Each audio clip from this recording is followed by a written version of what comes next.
क्लासला. काल आपण त्रिपिटकाच्या संदर्भामध्ये बोलत होतो. तर त्रिपिटकाची माहिती घेत असताना आपण बरेचसे त्रिपिटक निर्माण होण्याच्या मागचे कारण बघितले. त्यानंतर महाकश्यप आणि आनंद थेर आणि उपाली यांनी कशा प्रकारे मेहनत घेऊन ह्या त्रिपिटकाची निर्मिती केली आणि त्याच्या मागचा उद्देश काय होता हा पण आपण बघितला. तर तो उद्देश इतका म्हणजे सफल झाला की आजपर्यंत जे त्रिपिटक जे शुद्ध स्वरूपामध्ये आपल्याला उपलब्ध आहे त्याचं फक्त श्रेय त्या आपल्या संगनायक महाकश्यप आनंद आणि उपाली थेर जे आहेत यांच्याकडे जातं.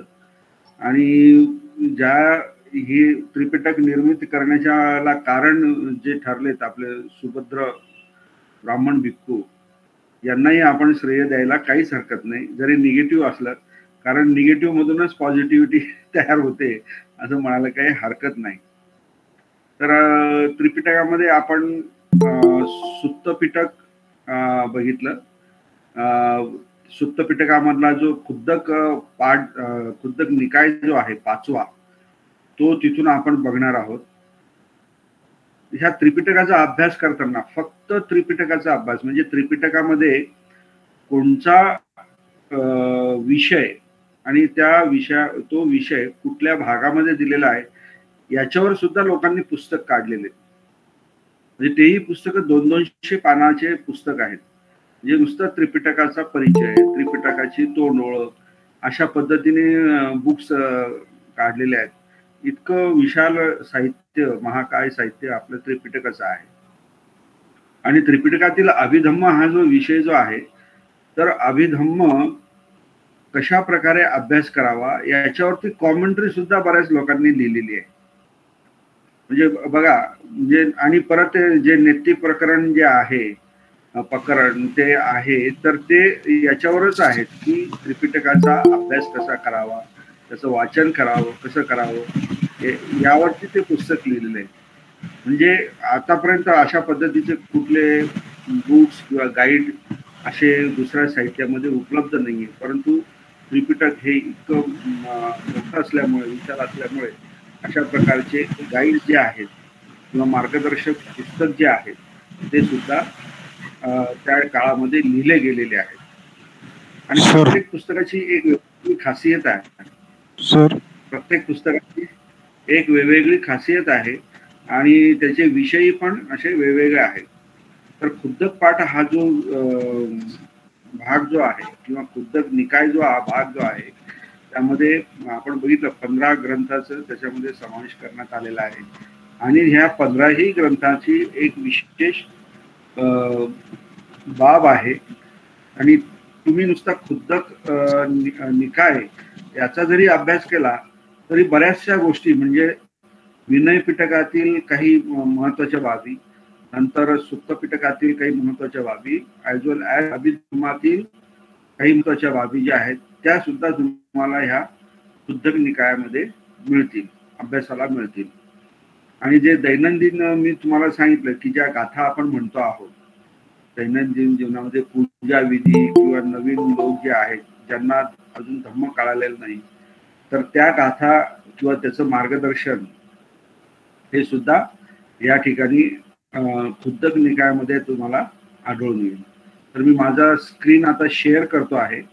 तर आपण बघूया खुद्दक निकायामध्ये, खुद्दक पाठामध्ये काय आहे, धम्मपदामध्ये काय आहे, उदानमध्ये काय आहे, हे सगळं तुम्हाला माहीत झाल्यानंतर तुम्हाला त्रिपिटकाची व्याप्तीची आयडिया येईल.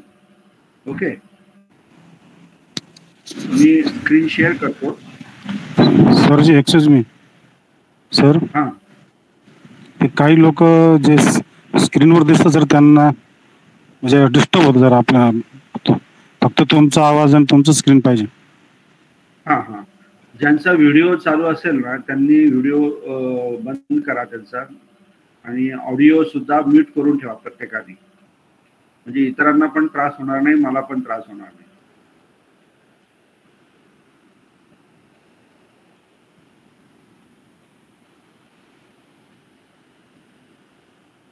तर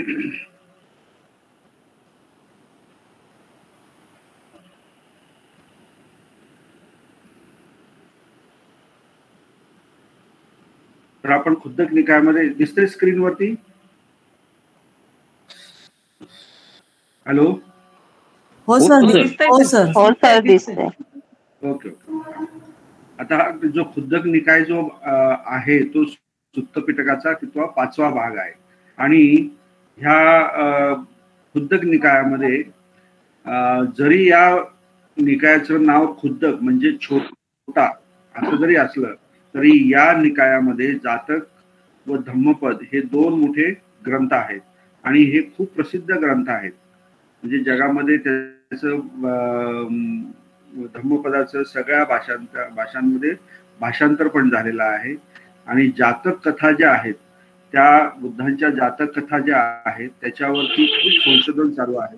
जातक कथांमधनं आपल्याला नैतिक मूल्याचा खूप बोध होतो कारण भगवान बुद्धांनी बुद्ध होण्याच्या आधीचे त्यांचे जे जन्म जे आहेत त्या जन्मामध्ये त्यांनी पारमिता कशा प्रकारे पार पाडल्यात आणि ज्या ज्या जन्मामध्ये ते गेले त्या त्या जन्मामध्ये त्या त्या संवर्गामध्ये म्हणजे पक्षी असेल तर पक्ष्यांच्या जमातीमध्ये म्हणा किंवा त्यांच्या जनकल्याण त्यांचं कल्याण कशा पद्धतीने केलं त्याच्या सगळ्या कथा जातक कथामध्ये आपल्याला आढळून येतात. तर हे 2 जे आहे धम्मपद आणि जातक हे 2 ग्रंथच फक्त मोठे आहेत, बाकी छोटे छोटे हे ग्रंथ आहेत. तर त्यामध्ये 15 ग्रंथ आहेत तर आणि 3 ग्रंथ पण आहेत. काल आपण बघितलं त्याच्यामध्ये खुद्दक पाठ हा एक पहिलाच ग्रंथ आहे. तर याचा हा सिक्वेन्स पण लक्षात ठेवायचा असतो. खुद्दक निकायामध्ये जे काही 15 ग्रंथ आहेत त्याचा सिक्वेन्स पण आपण व्यवस्थित लक्षात ठेवायचा. म्हणजे त्यामध्ये जे काही कंटेंट्स आहेत जे काही माहिती दिलेली आहे इन्फॉर्मेशन दिलेली आहे ते आपल्याला व्यवस्थित लक्षात राहील. तर या खुद्दक पाठामध्ये लहान लहान जे पाठ जे आहेत किंवा सुक्त जे आहेत त्याचा तो संग्रह आहे आणि नवीन जे शिकाऊ विद्यार्थी आहे किंवा जे उपासक आहेत तर त्यांच्या दैनंदिन पूजेसाठी किंवा पाठासाठी ज्या काही गाथा दिलेल्या आहेत भगवान बुद्धांची पूजा करण्यासाठी ज्या काही गाथा दिलेल्या आहेत त्या ह्या सगळ्या खुद्दक पाठामध्ये आहेत. म्हणजे उदाहरणार्थ त्रिशरण आहे, पंचशील आहे, दसशील आहे, नंतर महामंगल सुत्त आहे, रतन सुत्त आहे. अशा ह्या ज्या महत्वाच्या ज्या गाथा ज्या आहेत आणि सुत्त जे आहेत हे सगळे खुद्दक पाठामध्ये दिलेले आहेत. त्यानंतर दुसरा जो ग्रंथ जो आहे तो आहे धम्मपद. तर या धम्मपदामध्ये एकूण 423 गाथा आहेत आणि त्या 26 वर्गामध्ये विभागल्या गेलेल्या आहेत. आता भगवान बुद्धांनी धम्म हा आपल्याला दिलेला आहे परंतु त्याचा जो सार जो आहे निचोड म्हणतो आपण सारांश जो आहे तो सर्व ह्या धम्मपदामध्ये दिलेला आहे. तर ह्या धम्मपदातील प्रत्येक पद जर तुम्ही जर वाचलं तर तुम्हाला खूप खूप त्या ठिकाणी अर्थ समजतो, जीवनाचं गांभीर्य समजतं, जीवनाचं महत्व समजतं, सुख दुःख हे काय प्रकार आहेत हे समजतं. तर यातील धम्मपदामधील पहिलाच जो यमक वर्ग जो आहे त्या यमक वर्गामध्ये पहिलाच जी गाथा आहे मनोकोपम्मा धम्मा मनोमया मनोसेठा ही जी गाथा जी आहे तुम्ही जर वाचाल 2 आहेत यमक म्हणजे 2 आहेत तर त्यामध्ये इतकं महत्वाचा भाग दिलेला आहे की जे काही आपण वागतो बोलतो म्हणजे करोती वा भासती वा या आपण जे काही करतो बोलतो तर त्याच्या मागे मन हे प्रधान असतं, मन हे श्रेष्ठ असतं असं भगवान बुद्धांनी सांगितलं. आणि हे जे मन जर तुमचं प्रसन्न असेल मन जर प्रसन्न असेल त्यामध्ये कुठल्या प्रकारे विकार नसेल प्रसन्न याचा अर्थ आनंदी नव्हे.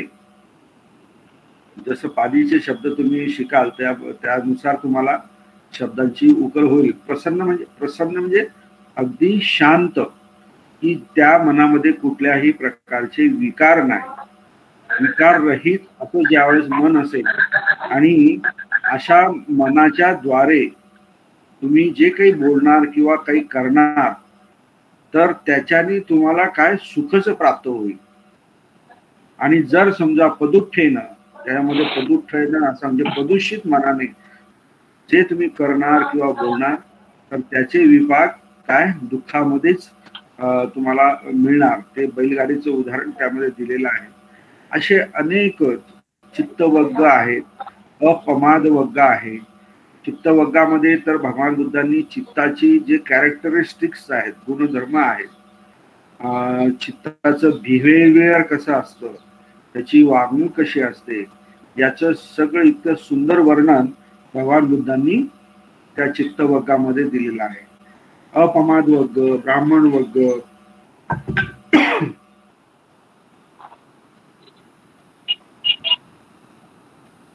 अशा अनेक गोष्टी त्या धम्मपद ह्या ग्रंथामध्ये दिलेला आहे.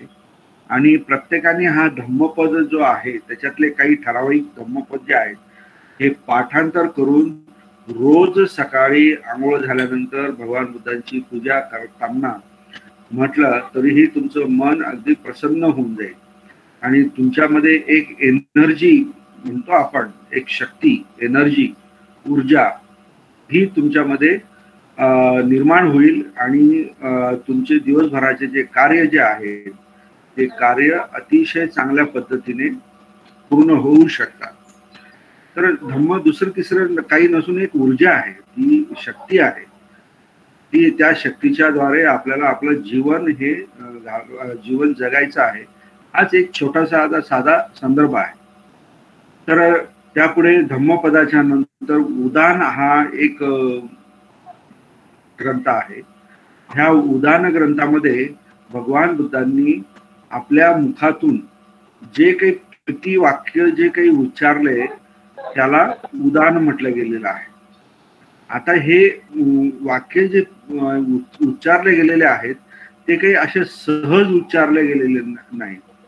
तर भगवान बुद्धांनी ज्या ज्या वेळेस ध्यान साधना केली किंवा धम्माचा अभ्यास केला किंवा नेहमी भगवान बुद्ध सकाळी जे काही अवलोकन करायचे, पूर्ण विश्वाचं अवलोकन करायचे, विपස්සना करायचे, तर त्यावेळेस त्यांना ज्या ज्या गोष्टी अशा अचानक माहिती व्हायच्या किंवा एखाद्या गोष्टीचा उलगडा म्हणतो ना आपण, तो व्हायचा, तर त्याच्या आनंदाच्या प्रित्यर्थ किंवा तो उलगडा झाल्याच्या प्रित्यर्थ अचानक भगवान बुद्धांच्या मुखातून असे काही शब्द किंवा वाक्य उच्चारले जात होते.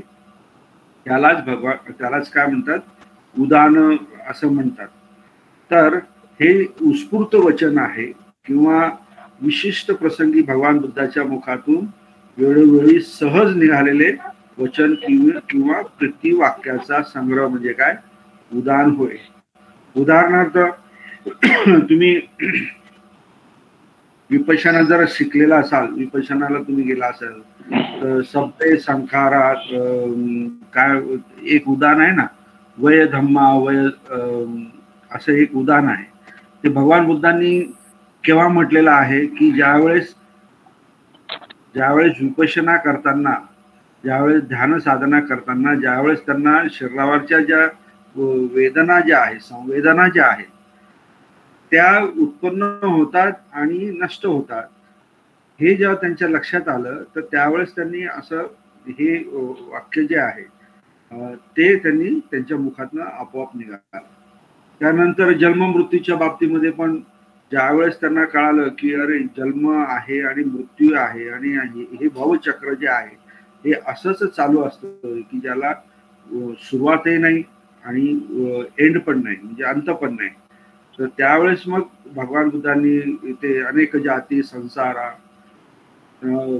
असं 10 संघ निब्बेतू संघ असा जे काही वचन आहे, गह कारण विठ्ठोसी, हे जे वचन जे आहे ते सुद्धा एक उदाहरणाचाच प्रकार आहे. एक उदानाचाच प्रकार आहे. नंतर हे जे आपलं पटिच्च समुत्पाद आहे हे सुद्धा हा उदानाचाच एक प्रकार आहे. त्यांनी ते बोलून दाखवलेलं आहे. तर अशा प्रकारचे हे जे उदान जे आहे ते सर्व उदानाचा संग्रह ह्या उदान ग्रंथामध्ये म्हणजे 8 वर्ग, त्याच्यामध्ये 8 वर्ग असून प्रत्येक वर्गामध्ये 10 सूक्त ते दिलेले आहेत भगवान बुद्धांच्या उदानाचे.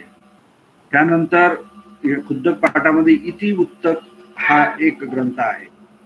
तर हा इति म्हणजे असे आणि उत्त म्हणजे सांगितलेले असा ह्या शब्दाचा म्हणजे विग्रह आहे. इति उत्तक म्हणजे अशा प्रकारे सांगितलेले. तर बुद्ध असे म्हणाले असा सुद्धा त्याचा अर्थ होतो. इति उत्तकचा अर्थ काय होतो? बुद्ध असे म्हणाले. तर बुद्धांनी जे जे काही उपदेश दिलेले आहेत किंवा धम्मदेशना दिलेल्या आहेत तर ते इति उत्तकामध्ये 4 निपातामध्ये 112 सूक्त जे आहेत ते दिलेले आहेत. आणि त्याच्यामध्ये जीवनाचे जे काही ध्येय आहे किंवा मानवाची जे काही कर्तव्य आहेत किंवा क्रोध, मोह, तृष्णा किंवा दानाचे महत्व आहे किंवा वाचा, काया, मनाद्वारे होणारे पाप जे आहेत या सगळ्यांची माहिती ह्या इति उत्तकमध्ये दिलेली आहे. म्हणजे प्रत्येक ग्रंथाचे एक वेगवेगळं वैशिष्ट्य आहे. नंतर सुप्त निपात जो आहे ग्रंथ हा पण अतिशय महत्वाचा आहे. त्यामध्ये जे काही सुप्त जे दिलेले आहेत ते फारच सुंदर आहेत. म्हणजे त्या सुप्तामधून आपल्याला बराचसा बोध प्राप्त होतो. आणि सगळ्यात महत्वाचं म्हणजे त्यामध्ये 4 आर्य सत्य आणि अष्टांगिक मार्ग याच्यावरती भर दिलेला आहे. आणि सगळा धम्म तुम्ही आचरणात आणल्यानंतर निर्वाण कसं प्राप्त होईल या बाबतीमध्ये मार्गदर्शन केलेलं आहे. ते पण 71 सूक्त आहेत आणि हे ते 5 वर्गामध्ये विभागले गेलेले आहेत. त्याच्यामध्ये उरग वग्ग आहे, चुल्ल वग्ग आहे, महावग्ग आहे, अठ्ठक वग्ग आहे आणि परायण वग्ग आहे. मी हे सगळे हायलाइट केलेले आहेत बघा, महत्वाचे पॉइंट्स हे पण तुम्हाला दिसत असतील. तर अशा प्रकारे सुप्त निपात हा जो ग्रंथ जो आहे याच्यामध्ये हाही बऱ्याच प्रमाणामध्ये आता पॉप्युलर झालेला आहे. बरेच अभ्यासक ह्या ग्रंथावरती अभ्यास पण करत आहेत. त्यानंतर विमानवत्तू हा जो ग्रंथ आहे हा ग्रंथ थोडा वेगळ्या प्रकारचा आहे. आता इथे विमान म्हटलं म्हणजे आपण मराठीतनं विमान म्हणजे एरोप्लेन समजतो, परंतु पालीमध्ये त्याचा अर्थ होतो देवतांचे प्रासाद. आता ह्या देवता कोण हा प्रश्न आपल्या समोर उभा राहतो. आणि वत्थू म्हणजे कथा. तर देवतांचे प्रासाद व वत्थू असा ह्या प्रकारचे वर्णन सगळे ह्या विमान वत्थू ग्रंथामध्ये आहे. आता हे जे देवतांचे प्रासाद म्हणजे जागा हे त्यांना त्यांच्या कर्मानुसार देवलोकामध्ये ते मिळत असतात. आणि ते कर्म कोणचे आणि त्याच्यानुसार त्यांना कोणत्या प्रकारचे प्रासाद मिळालेले असतात किंवा आहेत याचे सगळे वर्णन ह्या विमान वत्तूमध्ये आहे. परंतु हा विमान वत्तू ग्रंथ वाचायचं आता ह्या सध्या स्थितीमध्ये कोणीही डेअरिंग करू नये किंवा धाडस करू नये. कारण जोपर्यंत तुम्हाला देश आणि देवता यांच्याबद्दल क्लिअर माहिती होत नाही, तुमच्या कन्सेप्ट क्लिअर होत नाही, तोपर्यंत तुम्ही ह्या विषयाकडे वळू नका. कारण त्याच्यामध्ये तुमचं कन्फ्युजन होण्याची शक्यता आहे. आपल्या ह्या डू कोर्समध्ये माझ्याकडून देव देवतांचे जे काही वर्णन होईल किंवा त्यांची माहिती तुम्हाला मिळेल त्याच्यावरनं तुम्हाला त्याचा डाऊट जो आहे तो कमी होईल किंवा नष्टही होईल आणि ते तुम्ही मान्य कराल की अशा प्रकारचा अस्तित्वात देव किंवा देवता किंवा प्रासाद जे काही आहे किंवा कर्मामुळे तुम्हाला कोणची गती प्राप्त होते, कोणची दुर्गती प्राप्त होते, तुमचे कर्म कसे असल्यावर ह्या ज्या सगळ्या गोष्टी आहेत ह्या सत्य गोष्टी आहेत. हे आतापर्यंत आपल्याला इतर धर्मियांकडनं चुकीच्या पद्धतीने त्यांच्यामध्ये त्यांचा स्वार्थ ठेवून अंधश्रद्धेचा उपयोग करून चुकीच्या पद्धतीने तुमच्या समोर त्या गोष्टी ठेवल्या गेलेल्या आहेत. त्यामुळे तुम्हाला त्याचा फायदाही झालेला नाही आणि नुकसानच जास्त झालेलं आहे. आणि ज्यावेळेस तुम्हाला त्याच्यातलं सत्य कळेल तर ते सत्य तुम्ही कळाल्यानंतर किंवा कुणी जर तुम्हाला सांगायचा प्रयत्न केला तर तुम्ही त्याच्यावरती विश्वास ठेवणार नाही. म्हणून आधी संपूर्ण बुद्ध तत्वज्ञान जे आहे ते हळूहळू म्हणजे फाउंडेशन पासून ते शिकत मग नंतर ह्या विषयाकडे तुम्ही वळालेलं केव्हाही चांगलं असं मला वाटतं. त्यानंतर पेतवथू हा एक ग्रंथ आहे.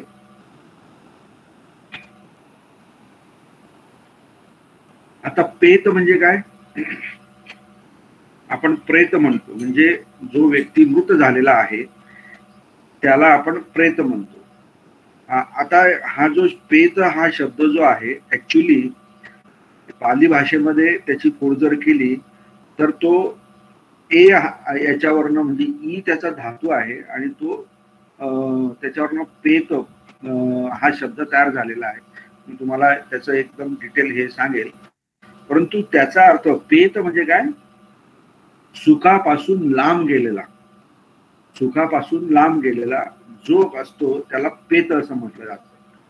आता व्यक्ती मृत झाल्यानंतर त्याच्यातली सगळी ऊर्जा तर निघून जाते आणि त्याला कुठल्याही प्रकारच्या संवेदना वेदना ह्या शरीराला होत नसतात आणि त्यामुळे त्याला सुख प्राप्त होण्याचा किंवा सुखाच्या संवेदना प्राप्त होण्याच्या काही विषयच येत नाही, म्हणून त्याला पेत म्हटलेलं आहे. परंतु हे जी पेतवथूची कथा जी आहे त्याच्यामध्ये आपण जे काही कर्म करतो किंवा बुद्धांनी जो काही कर्म सिद्धांत सांगितलेला आहे, म्हणजेच काय, जसं तुम्ही कर्म कराल तसं तुम्हाला फळ मिळेल. ह्याच वाक्याचं अनेक संतांनी, अनेक जे विद्वान जे आहेत त्यांनी आपल्या आपल्या पद्धतीने ह्या वाक्याचं ट्रान्सलेशन केलेलं आहे. म्हणजे जसं बी रोवाल तसं पीक उगवेल, अशा पद्धतीने बऱ्याच लोकांनी हे कर्म सिद्धांताचं हे केलेलं आहे. तुमचं जर कुशल कर्म असेल तर त्याचे विपाक जे आहेत म्हणजेच फळ जे आहेत ते कुशलच मिळणार आहे. अकुशल असेल तर अकुशल फळ मिळणार आहे. इतका साधा सरळ सिद्धांत भगवान बुद्धांनी कर्माच्या बाबतीत दिलेला आहे. आणि हे कर्म जे आहेत ह्या कर्माची जी फळं जे आहेत हे तुम्हाला ह्याच जीवनामध्ये भोगल्याशिवाय तुम्हाला त्याच्यातनं सुटका नाही. परंतु याच्या पुढे जाऊन मी सांगतो, परंतु काही कर्म असे असतात की मृत्यूनंतर ज्यावेळेस तुम्ही तुमच्या कर्मामुळे जे काही तुम्ही नवीन जन्म तुम्ही घेत असतात किंवा नवीन जन्मामध्ये तुम्ही ज्यावेळेस जात असतात तर त्याचे काही भवांग जे आहेत ते तुम्ही घेऊन जात असतात आणि त्यामध्ये सुद्धा तुम्हाला त्या जीवनामध्ये सुद्धा तुम्हाला त्याची कदाचित काही म्हणजे गहरे म्हणतो ना आपण, गरू, ते कर्माचे फळ त्याही जीवनामध्ये तुम्हाला भोगावे लागतात. आता हे जन्म आणि मृत्यू, जन्म पुनर्जन्म हे सुद्धा सिद्धांत आपण पुढे बघूया. परंतु मी सुद्धा तुमच्यासारखाच काही एक काळ होता की याच्यावरती मी विश्वास ठेवत नव्हतो की कर्म सिद्धांतामुळे किंवा कर्मामुळे आपल्याला असे फळं वगैरे मिळतात किंवा मृत्यूनंतर परत असं काहीतरी होत असतं. तर जसं जसं धम्मामध्ये अभ्यास करत गेलो किंवा विचार करत गेलो आणि त्याचे वेगवेगळे भगवान बुद्धांनी असा काय म्हणतात त्याला, धम्म जो दिलेला आहे तो सुआख्यात आहे. आपण धम्मवदनामध्ये म्हणतो स्वाख्यातो भगवतो धम्म, तर तो त्याच्यामध्ये असं द्विधा मनस्थिती होण्याचं काही कारणच नाही. इतका क्लिअर कट भगवान बुद्धांनी धम्म दिलेला आहे. त्याच्यामुळे जे दिलेलं आहे भगवान बुद्धांनी जे सांगितलेलं आहे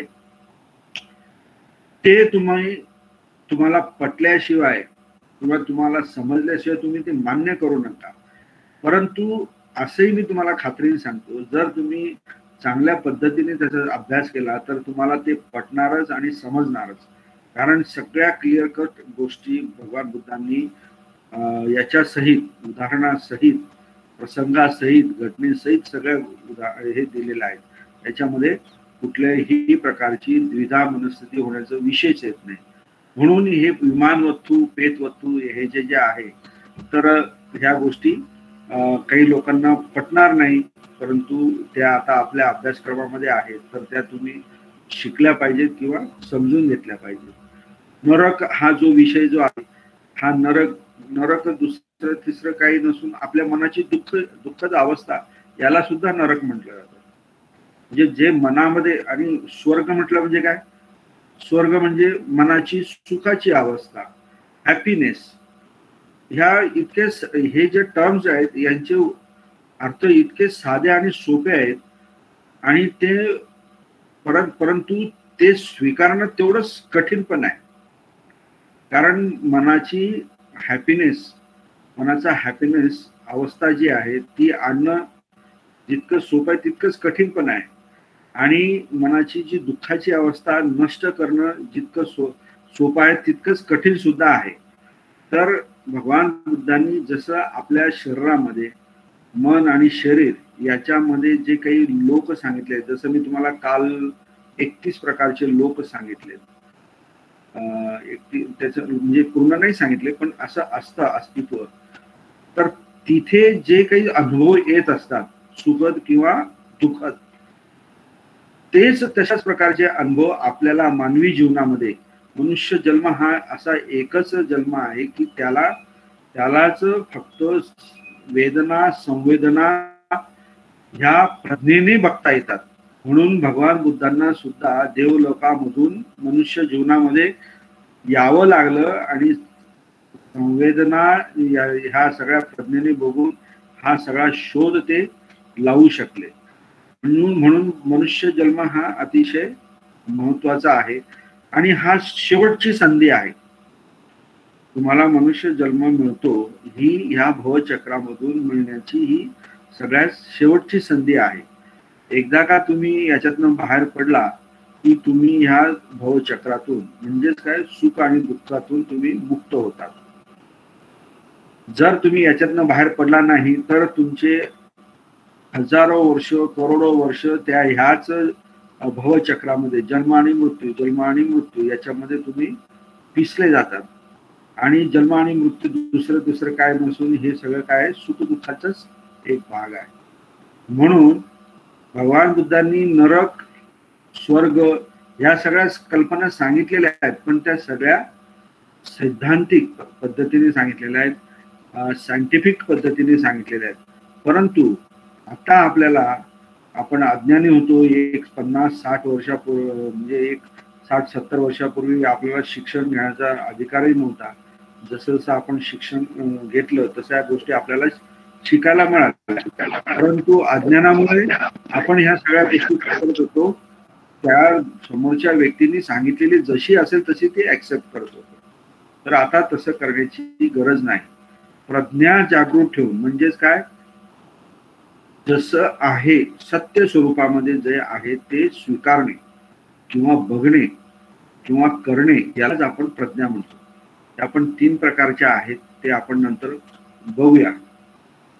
तर हे अशा प्रकारचे हे विमान वस्तू आहे, पेत वस्तू आहेत, हे सगळे ग्रंथ जे आहेत, हे जरी आता तुम्हाला असे वाटत असले की यांचा अभ्यास करण्याची काय गरज आहे किंवा हे घेण्याची काही गरज नव्हती, परंतु जसा जीवनाकडे बघण्याचा तुमचा दृष्टिकोन बदलेल किंवा त्याच्यातलं गांभीर्य तुम्ही ओळखाल, त्यावेळेस मृत्यू आणि जन्म यांचं महत्व तुम्हाला कळायला सुरुवात होईल. त्या पुढचा जो आहे थेर गाथा ग्रंथ आहे. आता हा थेर म्हणजे काय? थेर म्हणजे ऍक्च्युली हा शब्द जो आहे हा स्थवीर या शब्दावरनं थेर झालेला शब्द आहे. आणि स्थवी म्हणजेच काय, स्थिर झालेला.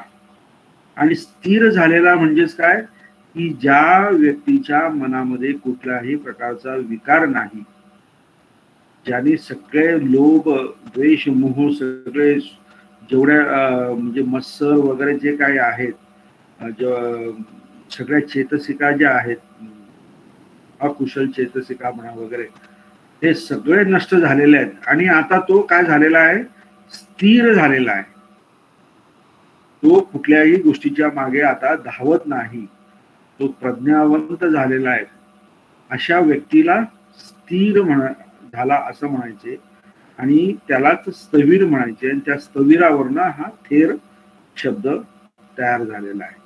आणि हा थेर म्हणजेच काय, मेल म्हणजेच काय म्हणतात त्याला, मनुष्य भिक्खू, जे मनुष्य भिक्खू जे आहे त्याला थेर म्हटलं गेलेलं आहे. आता हे जे आहे हे एक उत्कृष्ट काव्य संग्रह आहे आणि ते पण हे जे थेर जे आहेत हे प्रबज्जा घेऊन धम्माचा अभ्यास करून त्यांनी काहींनी अरहंत पद प्राप्त केलेलं आहे. त्यांनी अरहंत पद प्राप्त केलेलं आहे. म्हणजेच काय, थोडस वैराग्यावरती हे काव्य संग्रह आहेत. तर स्थवीर आणि स्थवीर यांचा मूळ अर्थ वृद्ध भिक्खू, याच्यामध्ये 264 थेरांच्या गाथा आहेत.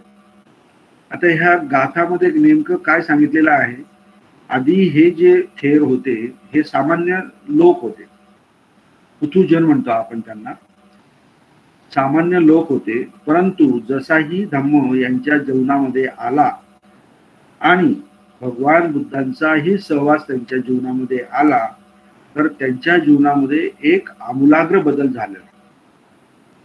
त्यांना जीवनाचं महत्व कळालं, सुखाचं महत्व कळालं. तर ते कळाल्यानंतर त्यांनी जे काही त्यांच्या जीवनामध्ये झालेला बदल जो आहे, तर तो बदल किंवा अनुभव ह्या थेर गाथांमध्ये त्यांनी सांगितलेला आहे. आणि त्याच्यामध्ये मग त्यांचे स्वतःच्या अनुभवाचे वर्णन, निरनिराळे निसर्गाचे वर्णन, नंतर विकार कसे नष्ट केले गेले आणि भगवान बुद्धांच्या प्रती त्यांची म्हणजे काय म्हणतात त्याला, निष्ठा किंवा श्रद्धा, याच्याबद्दल त्यांनी जे काही वक्तव्य केलेले आहेत त्याचे सगळं उदाहरण या थेर गाथांमध्ये आहे.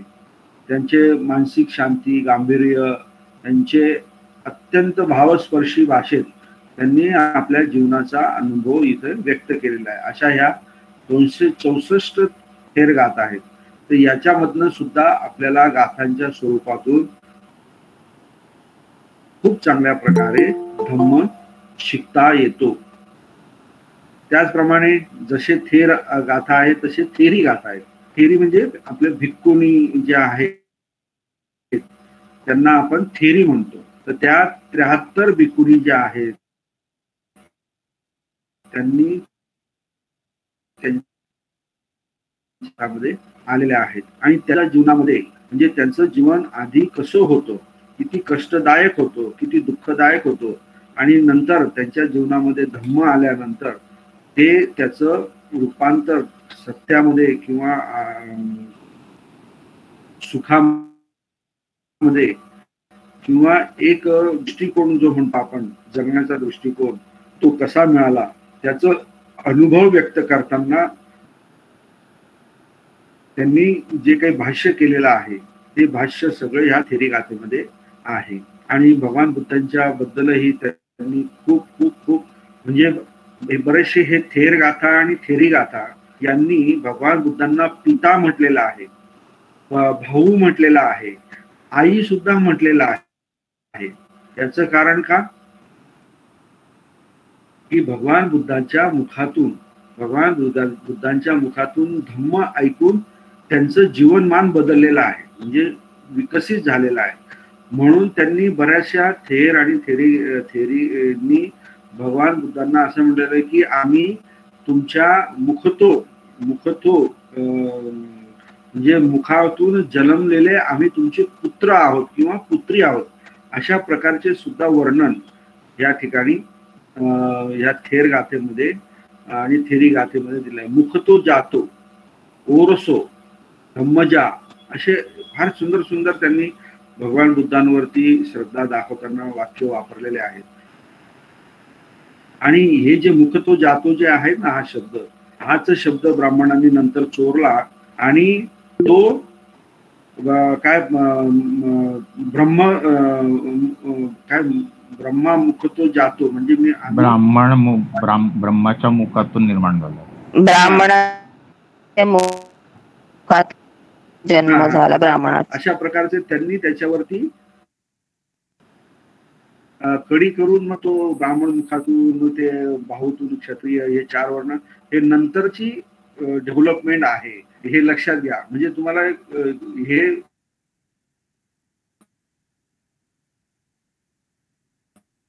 पडतो की बघा लोक कशा पद्धतीने चांगल्या प्रकारचा विचार पण ट्विस्ट करू शकतात, अशा पद्धतीने ते याच्यामध्ये फेरीगाथामध्ये सुद्धा दिलेला आहे. इव्हन मी तुम्हाला सांगतो, जे महाभारत आपण मागे बघत होतो बघा, तर त्याच्यामध्ये ते सुरुवातीला जे वाक्य जे आहे युगे युगे असं आहे ना काहीतरी, नंतर मग अंधार यदा यदा यदा यदा यदा यदा यदा यदा धर्मस्य माझं पाठ नाही ते, पण हे यदा जे यदा वाक्य हि आहे धर्मस्य यदा हि ग्लानिर्भवति धर्मस्य भारत अभ्युत्थानम् अधर्मस्य त्रिदात्मानं त्रिदान्मयम्.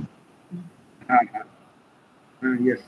तर हे जे पद जे आहे ना, हे पद भगवान बुद्धांच्या बाबतीमध्ये जसंच तसं आहे याच्यामध्ये लिहिलेलं, तर ते पालीचं संस्कृतमध्ये केलं गेलेलं आहे ते पद. आणि ते पद म्हणजे महाभारतामध्ये म्हणजे जे काही देव देवता आहेत त्यांच्यासाठी ते वापरलं गेलेलं आहे. पण आम्हाला हे माहित नाही की बुद्धांचा जन्म केव्हा होतो, तर त्याचं वर्णन ह्या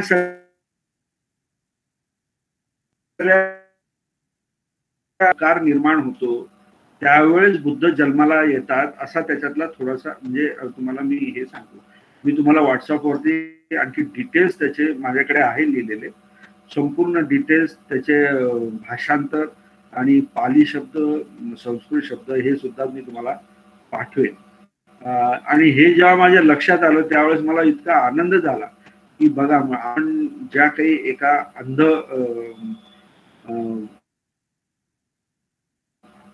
अंधदृष्टीने आपण ह्याकडे बघत होतो, तर हेच वर्णन बुद्धांच्या बाबतीमध्ये म्हणजे जसंच तसं त्या काळामध्ये लोक म्हणत होते.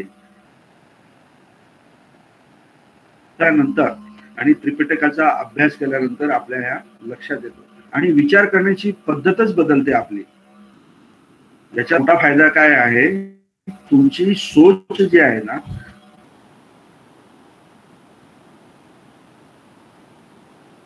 कुणीही कितीही कोणत्याही प्रकारे तुम्हाला कोणी ब्लॅकमेल करायचा प्रयत्न केला धार्मिक दृष्ट्या किंवा वैयक्तिक दृष्ट्या, तर तुम्ही ते होऊ शकत नाही. कारण तुम्हाला ती एक प्रकारचा दृष्टिकोन, एक प्रकारचा प्रकाश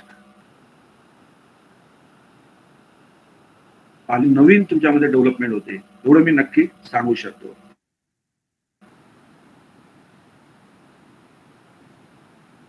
तर आता जातक म्हणजे आता याच्यामध्ये हा जो शब्द जो आहे जातक, तर याच्यामध्ये जा हा जो शब्द आहे हा पाली मधला मूळ शब्द आहे. जा म्हणजे काय, जन्म घेणे, आणि जात म्हणजे जन्मलेला. आता हा त जो आहे तो त लागल्यामुळे तो पास्ट पार्टिसिपल झालेला आहे आणि क जो आहे तो वाला ह्या अर्थाने पालीमध्ये वापरला जातो. म्हणजे आपण म्हणतो दूधवाला, पेपरवाला, तर जिथे जिथे हा क लागतो पालीमध्ये तर तो वाला या अर्थाने म्हणजे पुन्हा जन्म घेणारा किंवा वाला असा हा जातक हा शब्द या ठिकाणी त्याचा अर्थ होतो. तर याच्यामध्ये भगवान बुद्धांनी बुद्ध होण्याच्या आधी जे जे काही जन्म घेतलेले आहेत, ज्या ज्या जन्मामध्ये नुसतंच मनुष्य जन्म नव्हे, नुसताच मनुष्य जन्म नव्हे, असं असूही शकतं की मनुष्य जन्मामध्ये 1 वेळा 2 वेळा 3 वेळा हे आलेले असतील, परंतु अनेक जन्माचे जे त्यांनी जे स्वतःचे जे अनुभव जे आहेत ते 547 ग्रंथ आपल्या कथा ज्या आहेत त्याच्याद्वारे आपल्याला सांगितलेले आहेत. तर भगवान बुद्ध याच्यामध्ये आमच्या वेळेस माझा मृत्यू झालेला आहे. तर जर समजा त्या जन्म घेतलेल्यामध्ये त्यांच्या हाडं जर एकत्र केले तर हिमालयापेक्षाही मोठा हिमालय तयार होईल, इतके हाड म्हणजे बोज म्हणतो ना आपण जमा होती. किंवा मृत्यू झाल्यानंतर रडल्यानंतर जेवढे ते अश्रू जे आहेत ते जमा केल्यानंतर एक समुद्र होईल अशा पद्धतीचे वक्तव्य भाष्य बुद्धांनी केलेले. तर हे प्रत्येक ठिकाणी म्हणजे आपण ज्या ठिकाणी उभं राहतो, ज्या ठिकाणी बसतो, ती सुद्धा एक स्मशानभूमीच आहे. प्रत्येक म्हणजे त्या ठिकाणी प्रत्येक जागेवरती कितीतरी करोडो पण होत असतात. तर ह्या सगळ्या ज्या अनुभव जे आहेत भगवान बुद्धांनी सांगितलेले जातक कथांमध्ये संग्रहित केलेल्या आहेत. आणि ही त्या पारमिताचा खूप चांगल्या पद्धतीने आपल्याला माहिती मिळते.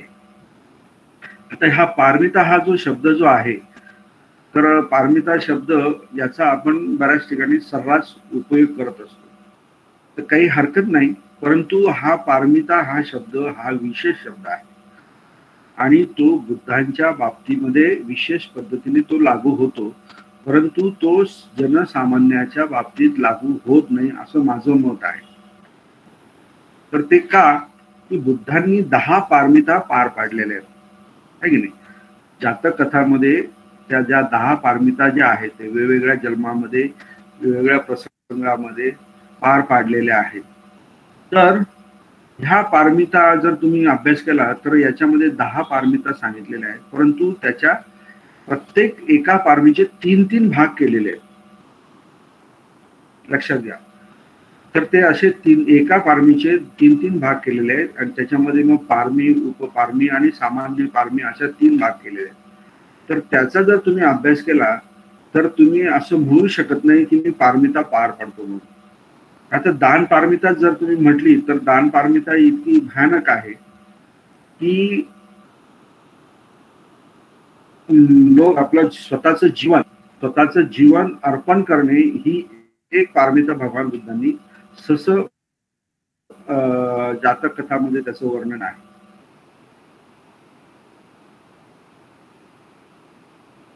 बरोबर. नंतर त्याची उपपारमी असे ते तोडून देणं ही एक दान पारमिता आहे. म्हणजे ही पारमिता राजा वगैरे जो कोणी आहे किंवा अत्यंत श्रद्धाळू जो कोणी आहे तो व्यक्ती पार पाडू शकतो. किंवा तिसरी जी पारमिता सांगितलेली आहे दान पारमितामध्ये, तुमची अगदी प्रिय पत्नी, तुमचे अगदी प्रिय मुलगा मुलगी यांना दान देणं, दुसऱ्याला दान देणं, अशी प्रकारची दान पारमिता भगवान बुद्धांनी पार पाडलेल्या त्या काळामध्ये. तर तुम्ही जर अशा प्रकारे जर समजा काही करत असाल तर म्हणतो. आता इथं दान आणि पारमिता हे तर खरं 2 वेगवेगळे शब्द आहेत, आलं लक्षात. आता पारमिता हा शब्द ऍक्च्युअली ऍबस्ट्रॅक्ट नाऊन आहे. म्हणजे पारमी हा खरा त्याच्यातला कसोटी त्याला आपण म्हणतो, कसोटी. आणि पारमिता हा जसं ऍबस्ट्रॅक्ट नाऊन म्हणतो ना आपण, भावदर्शक तसा नाव हे आहे. तर आपण सहजपणे 2 आपल्याला एखादे भिक्खू आले, आपण त्यांना 500 रुपये दिले, 1000 रुपये, हा दान पारमिता मी पार पाडली. आणि ते फक्त दान आहे, त्याला पारमिता असं तुम्ही म्हणू कसे शकता. ती कोणती कसोटी आहे तुमची कसोटी घेण्यासाठी कोण आलेलं आहे समोर तुमच्या, की ती कसोटी पार पाडल्यानंतर तुम्हाला काहीतरी नवीन, तुम्हाला काहीतरी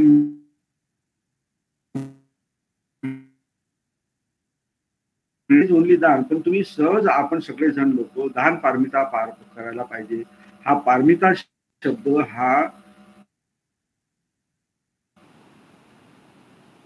स्पेशली बुद्धांनी पारमिता शब्द जो आहे हा जनसामान्यांच्या संदर्भामध्ये, ती कोणतीही पारमिता असो, तो शब्द तिथे वापरू नये असं मला माझ्या एकंदरीत पूर्ण त्याच्या 30च्या 30 पारमिताचा अभ्यास केल्यानंतर माझ्या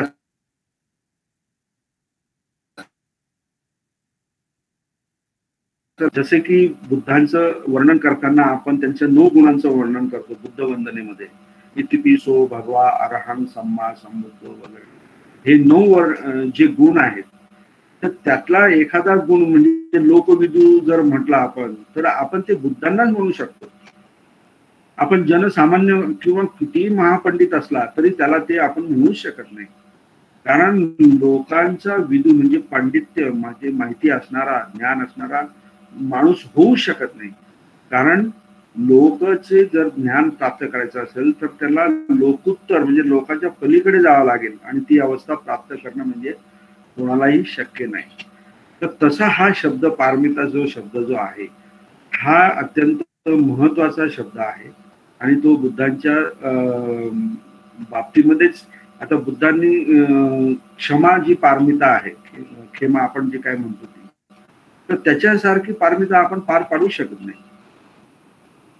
त्यासारखी आपण पारमिता पार पाडू शकत नाही. आता या ठिकाणी आमचे एक म्हणजे स्टुडंट्स आहेत भाविस्कर, मंगला भाविस्कर म्हणून, त्यांचं आता मोठे मेजर ऑपरेशन झालं तरी सुद्धा ते क्लासला हजर आहेत, ऐकत आहेत. तर त्यांना ह्या पारमितावरती भाषण द्यायचं होतं आणि त्यांनी मला ते सांगितलं की असं असं आहे सर, एका ठिकाणी मला भाषण द्यायचंय पारमितावर. तर म्हटलं तुम्ही, आणि तेही पालीमध्ये द्यायचंय. आता पालीमध्ये द्यायचं म्हटल्यानंतर म्हटलं ठीक आहे, काय हरकत नाही, तुम्ही मराठीतनं म्हटलं तुम्हाला जे काही येईल ते तुम्ही लिहून द्या, मी त्याचं पालीमध्ये ट्रान्सलेशन करून देतो. तर त्यांनी ते छान प्रकारे लिहिलं. तर त्यामध्ये पहिलाच हा मुद्दा होता दान पारमिता, आणि तोच मुद्दा मला तो इतका खटकला आणि मी स्वतः पूर्ण जातक कथांमध्ये जाऊन पारमिताचा जे त्रिपिटकामध्ये जिथे जिथे काही संदर्भ जे आहेत ते सगळे शोधून मी वाचले. त्यावेळेस माझ्या लक्षात आलं की आपण हे फार मोठी मिस्टेक करतोय. दान पारमिता सर्वसाधारण माणसाच्या संदर्भामध्ये हा शब्द वापरून आपण फार मोठी मिस्टेक करतो. आणि त्यावेळेस त्यांनाही मी ते सगळं व्यवस्थित समजून सांगितलं आणि त्या पद्धतीने तो पेपरही त्यांना मार्गदर्शन केलं. तर अशा प्रकारचे ह्या गोष्टी ज्या आहेत, ह्या गोष्टी आपल्याला हे वाचल्यानंतर किंवा समजल्यानंतर किंवा कोणीतरी सांगितल्यानंतर ह्या गोष्टी करणार आहेत. बुद्ध धम्मामधल्या बऱ्याचशा गोष्टी ज्या आहेत त्या अजून आपल्याला काहीच कळालेलं नाही. म्हणजे त्या सागराच्या किनाऱ्यावरती जी वाळू असते ना, त्यातला एक कण सुद्धा अजून कळालेला नाही. मी तरी समजतो मलाही अजून एक कण कळालेला नाही. इतक्या प्रचंड गोष्टी अजून आपल्याला त्याच्यातनं शिकायच्या आहेत, समजायच्या आहेत. तर अशा प्रकारे जातक आणि पारमिता या सगळ्यांच्या वर्णन जे आहे, बुद्धांचे स्वतःचे पूर्वजन्माचे वर्णन जे आहे ते या ठिकाणी दिलेले आहेत.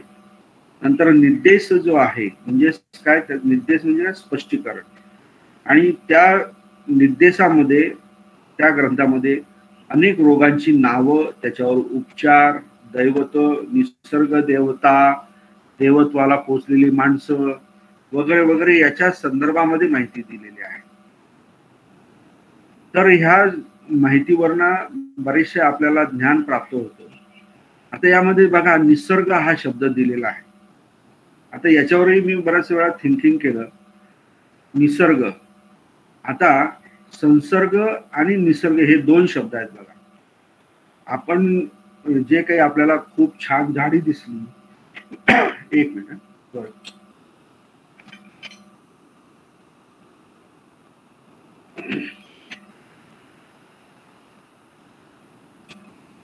आपल्याला छान झाडी दिसली, नदी दिसली, सकाळचा सूर्यास्त आपला सूर्योदय होताना दिसला, तर आपण सहज म्हणतो किती सुंदर आहे निसर्ग, बरोबर की नाही? आपण असं सहज म्हणतो. परंतु निसर्ग ह्या शब्दाचा जर अर्थ तो जर तुम्ही त्याला बघितला तर निसर्ग असा खरा पालीमध्ये शब्द आहे. आणि निस्सरण हा त्याच्यातनं शब्द तयार झालेला म्हणजे काय, विशेषण म्हणा किंवा ऍबस्ट्रॅक्ट नाउन म्हणा असं वगैरे. तर निस्सरती हा जो मेन शब्द जो आहे म्हणजेच काय, निस्सरती म्हणजे काय, निघून जाणे, नष्ट होणे असा त्याचा अर्थ आहे. आणि त्या याच्यावरनं हा शब्द तयार झालेला आहे निसर्ग. तुम्ही ह्या निसर्ग शब्दावर निस्सरती, निस्सरण वगैरे या शब्दावरनं हा निसर्ग शब्द तयार झालेला आहे. तर याचा अर्थ असा आहे की जे जे जे काही ह्या विश्वामध्ये येतं ते नष्ट होतं किंवा ते निघून जातं. इथे कायमस्वरूपी काहीही टिकत नाही, म्हणून त्याला निसर्ग असं म्हटलं गेलेलं आहे. निसर्ग शब्दाचा खरा असा अर्थ आहे. परंतु आपण निसर्ग कशाला म्हणतो? डोंगर, दऱ्या, नदी, नाले याचं सुंदर जे काही वर्णन असेल, जे काही आपल्याला स्थूल स्वरूपामध्ये दिसतो, त्याला आपण निसर्ग म्हणतो. परंतु ह्या गोष्टी ह्या ठिकाणामध्ये काहीही थांबत नाही. ते सगळं निसर्ग होतं, निस्सरती सगळं निघून जातं आणि परत जन्माला येतं. अशामुळे त्याला आपण निसर्ग असं म्हणतो. आणि संसर्ग त्याचाच उलट अर्थ आहे. संसर्ग म्हणजे काय? एकत्र येणे किंवा मिळणे किंवा क्लोज येणे.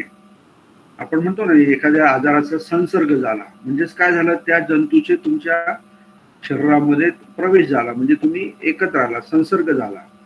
अशा पद्धतीचे हे जे शब्दांमधली जी ताकद जी आहे किंवा शब्दांमधला जो अर्थ आहे, जो ज्यावेळेस कळतो त्यावेळेस तुमच्या मनाची एकदम काय म्हणतात त्याला, शुद्ध अशी एक धारा व्हायला सुरुवात होते.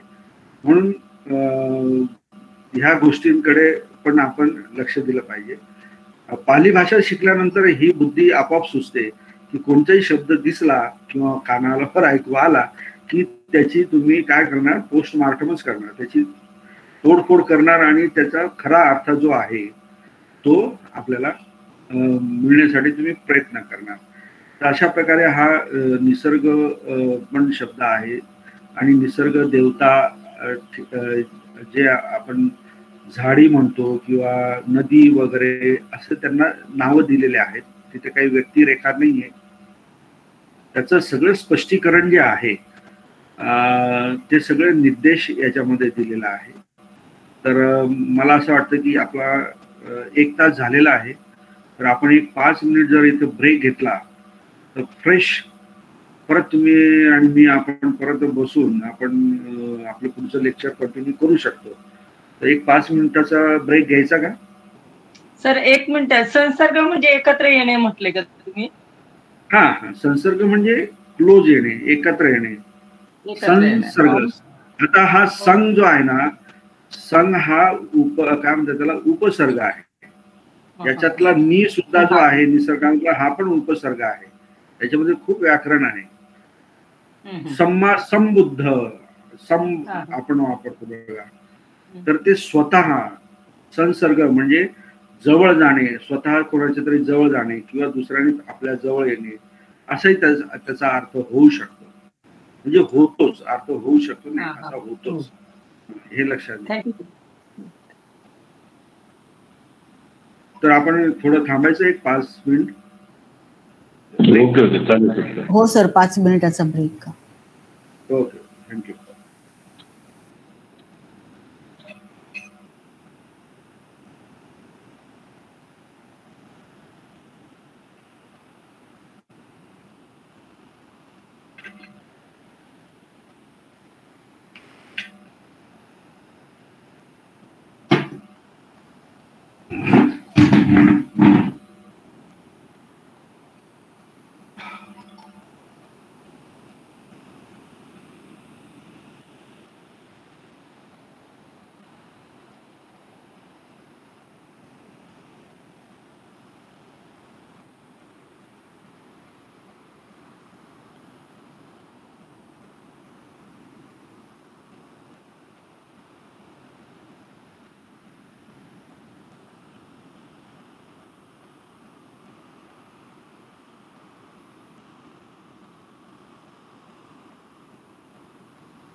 आपण सुरू करूया परत. आले सगळे? हो सर.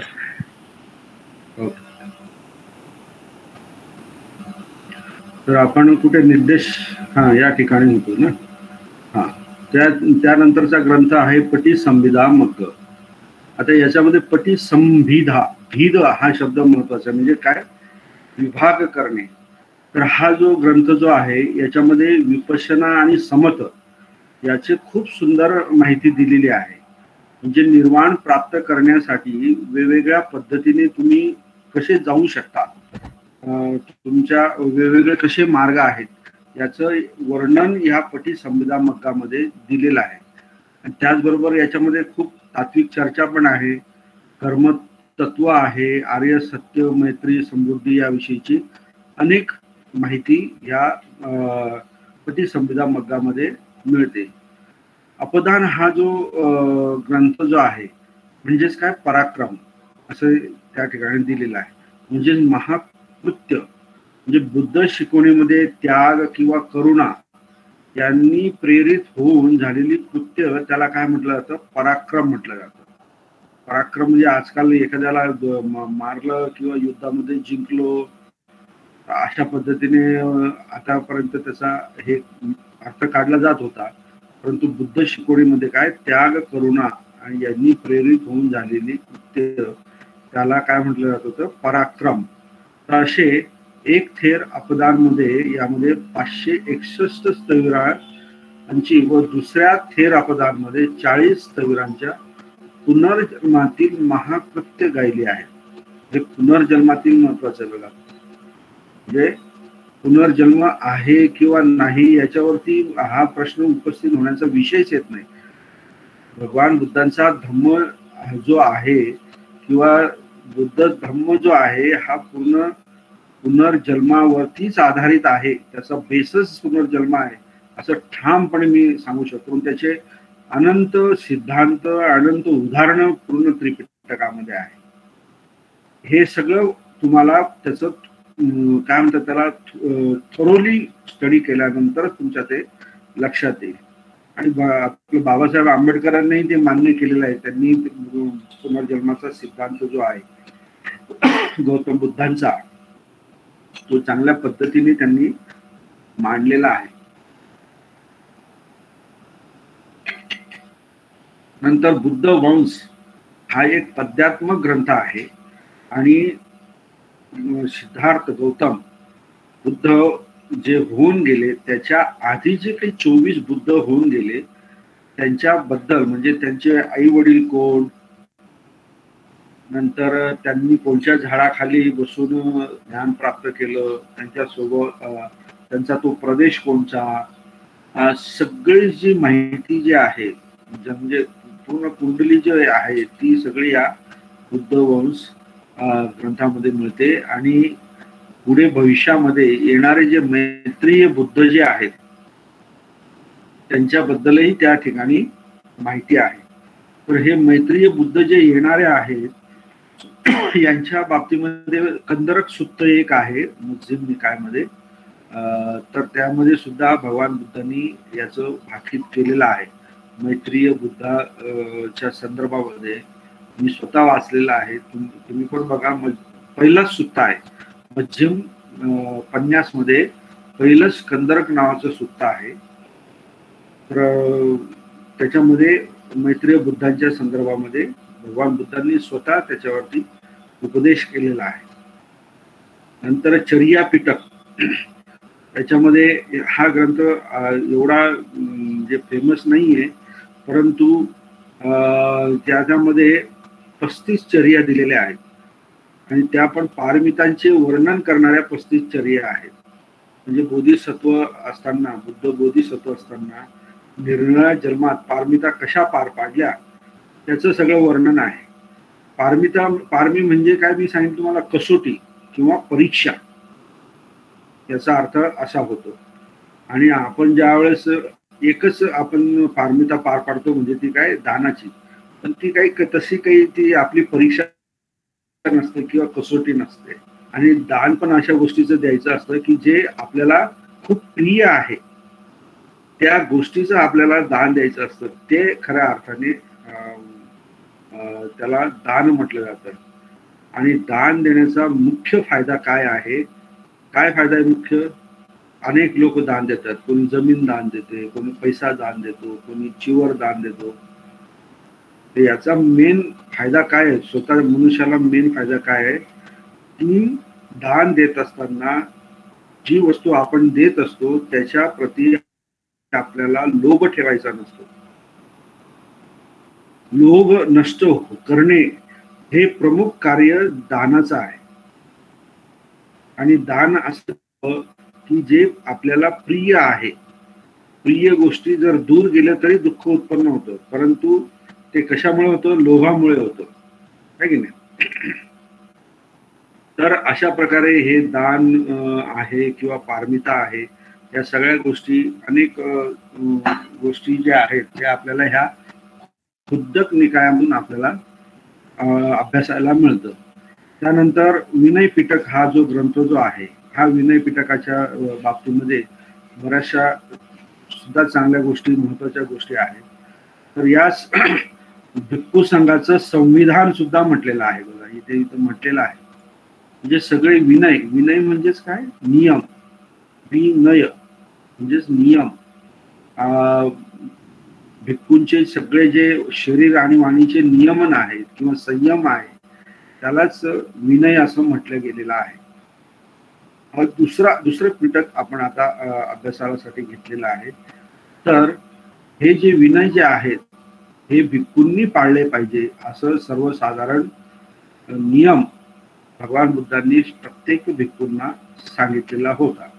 परंतु सगळेच भिक्खू ते विनय पाळतील किंवा पाळत होते असं नाही.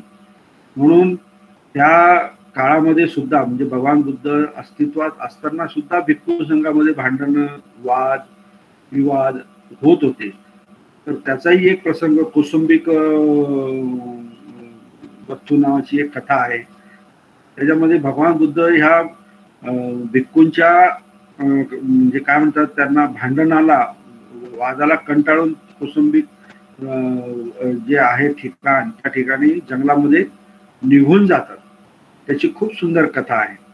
तर त्या काळामध्ये ही वाद भिक्खूंमध्ये होत होते, आताही तसेच आहेत. परंतु आता त्यांना कोणी समजवणार किंवा ते वाद मिटवणार कोणी नाही. त्यामुळे ते वाद कायम चालूच असतात. हे संघामध्ये वाद हे चालूच आहे. तर पहिला जो संगतीमध्ये भेद निर्माण झाला तो वैशालीमध्ये निर्माण झाला. त्या ठिकाणी जे वज्जी भिक्खू होते त्यांनी म्हणजे नियमाला न धरून 10 ज्या काही डिमांड्स केल्या, त्या डिमांड्स केल्यामुळे आणि भगवान बुद्धांनी त्या नाकारल्यामुळे, ते विनयाच्या विरुद्ध असल्यामुळे काही भिक्खू बाहेर पडले आणि त्यांनी महासंघिक नावाचा जो गण तयार केला, संघ तयार केला. तेव्हापासून संघामध्ये भेद निर्माण झाला. म्हणजे जसं राजकीय क्षेत्रामध्ये जसा भेद होतो तसं धार्मिक क्षेत्रामध्ये सुद्धा मनुष्य जिथे आहे तिथे भेद आहेच असं समजून चला. मग तो धर्म असो का राजकीय संघ असो या सामाजिक संघ असो किंवा घराघरामध्ये सुद्धा भेद हा रुजलेलाच आहे सगळी ठिकाणी, असं आपल्याला काही म्हणायला काही हरकत नाही. तर असा हे जे 2 संघ निर्माण झालेत, महासांघिक आणि थेर संघ, थेरवाद. तर थेरवाद कशाला म्हणतात की हे जे त्रिपिटक जे आहेत हे त्रिपिटक 500 थेरांनी तयार केलेलं आहे, निर्माण केलेलं आहे. आणि त्याचं जे सगळं जे काही तत्वज्ञान आहे त्याला थेरवाद म्हटलेला आहे. त्रिपिटक निर्मिती ज्यावेळेस झाली, मी तुम्हाला ती मागची कथा सांगितली त्या, आणि नंतर हे महासंगीत भिक्खू जे निर्माण झाले, त्यांनी दुसरा संघ स्थापन केला, तर त्यांनी त्याच्यामध्ये फेरफार करून, त्या नियमामध्ये फेरफार करून, नंतर बुद्धांचे जे काही प्रमुख सिद्धांत होते त्याच्यामध्ये फेरफार करून त्यांनी नंतर पुढे त्यांचा संघ निर्माण केला. तर असा तिसऱ्या संगतीपर्यंत, म्हणजे आपल्या सम्राट अशोक राजाची सत्ता येईपर्यंत जवळजवळ याच्यामध्ये 18 विभाग निर्माण झालेले होते. जसे राजकीय पार्ट्यांचे कसे हे होतात, गट निर्माण होतात, तसे या धम्मामध्ये सुद्धा लोकांनी 18 विभाग निर्माण केलेले होते. तर असो, तर ते आपण संगीतीचा जो ज्यावेळेस आपण हे करू, अभ्यास करू, तर त्यावेळेस त्याचा आपण कोणकोणचे विभाग झालेत आणि काय काय झाले ते आपण अभ्यास करू. तर अशा पद्धतीने विनय पिटक जे आहेत ते विनय पिटकाचे सर्व जे नियम जे आहेत ते सगळे नियम महाकश्यपांनी उपाली थेराच्या द्वारे आपले विनय पिटकामध्ये ते नमूद केले आणि त्याचे विनय पिटकाचे 3 भाग व 3 भागाचे 5 ग्रंथ तयार केले गेले. आणि असे एकूण 5 ग्रंथामध्ये पहिला जो सुत्त विभंग जो आहे त्याच्यामध्ये भिक्खूंसाठी 227 नियम त्यांनी केले, 227. आणि त्याला भिक्खूंच्या पाठीमुखाला पाराजिक व भिक्खूंच्या पाठीमुखास पाचितीय असे म्हटले गेले. त्याचे सगळे डिटेल जे आहेत ते सुत्त विभंगामध्ये आहे. तर या ठिकाणी मला विशेष सांगायचं आहे की पातिमुख जो आहे शब्द तो इतका महत्वाचा आहे. तर भगवान बुद्धांनी ही इतकी सुंदर प्रथा भिक्खू संघामध्ये सुरू केलेली होती की जो उपोसत जो दिवस असेल, आता ऍक्च्युली उपोसत ह्या शब्दाची जर फोड केली तर उपवसथ असा त्या शब्दाचा विग्रह आहे. उप म्हणजे जवळ आणि वस म्हणजे बसणे आणि थ हे अनेक वचनातलं प्रत्यय लागलेलं आहे वर्तमान काळातलं आपलं काय आज्ञार्थक प्रत्यय. उपवसत म्हणजे जवळ बसणे, म्हणजेच काय एकत्र येणे किंवा एकत्र बसणे असा ह्या शब्दाचा अर्थ आहे. मग आता एकत्र आल्यानंतर त्या दिवशी म्हणजे भगवान बुद्धांनी 4 दिवसांना सांगितलं होतं, अष्टमी, अमावस्या, पौर्णिमा आणि चतुर्दशी असं 4 हे सांगितले होते. त्या दिवशी एकत्र यायचं, पण एकत्र येऊन काय करायचं तर धम्माचं श्रवण करायचं किंवा पातिमोक्ष करायचं. भिक्खूंसाठी काय सांगितलं होतं, पातिमोक्ष. आता हे पातिमोक्ष म्हणजे काय करणे की जो 15 दिवस किंवा 8 दिवसामध्ये जो स्वतः करून जो काही अपराध झालेला असेल किंवा चुकीचे काही कृत्य झालेले असेल तर ते त्या संघामध्ये येऊन जे वरिष्ठ भिक्खू जे आहेत त्यांच्या समोर बसून त्यांनी त्या केलेल्या कृत्याबद्दल काय म्हणतात त्याला, ते गुन्हा आपला कबूल करायचा. माफ करा असं नाही म्हणायचं, कबूल करायचा की माझ्याकडनं अशा अशा प्रकारचं अकुशल कर्म घडलेलं आहे.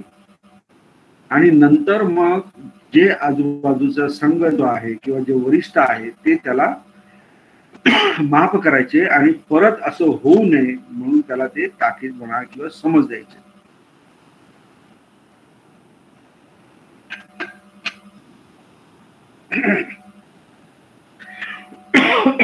तर अशा प्रकारे पाथिमुख आणि उपोसत. तर उपोसताच्या दिवशी आपण अठ्ठशील ग्रहण करतो किंवा धम्माचं ग्रहण करतो. त्यानंतर पातिमुख करायला आपण विसरतो. कारण पातिमुख जर समजा मी तर म्हणतो नुसतंच भिक्खूंनी करायला पाहिजे असं नव्हे, तर प्रत्येक घरामध्ये प्रत्येकाने पौर्णिमेच्या दिवशी पातिमुख करायला पाहिजे.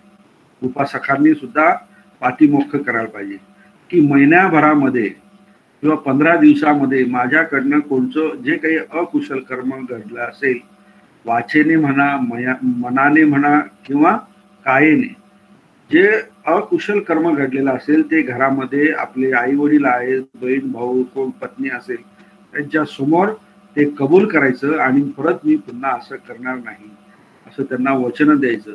किंवा एकमेकांबद्दलचे जे मनामध्ये जे गैरसमज झालेले असतात ते सगळ्यांच्या समोर एक्सप्रेस करणं, म्हणजे मनोमनी असलेली जी काही हे असते काय म्हणतात त्याला, मनोमनी वैर जे असतं किंवा द्वेष जो असतो तो आपोआपच कमी होईल आणि ते घर अतिशय सुंदर सुखाने कोणत्याही प्रकारच्या पद्धतीचं भांडण किंवा वाद न करता ती फॅमिली चांगली राहू शकते. किंवा बाहेरच्या लोकांनी काही त्या घरामध्ये जे काही विष कालवलेलं असतं किंवा काही म्हणतात ना आपण कान भरणी केलेली असते याच्यापासून ते मुक्त राहू शकतं.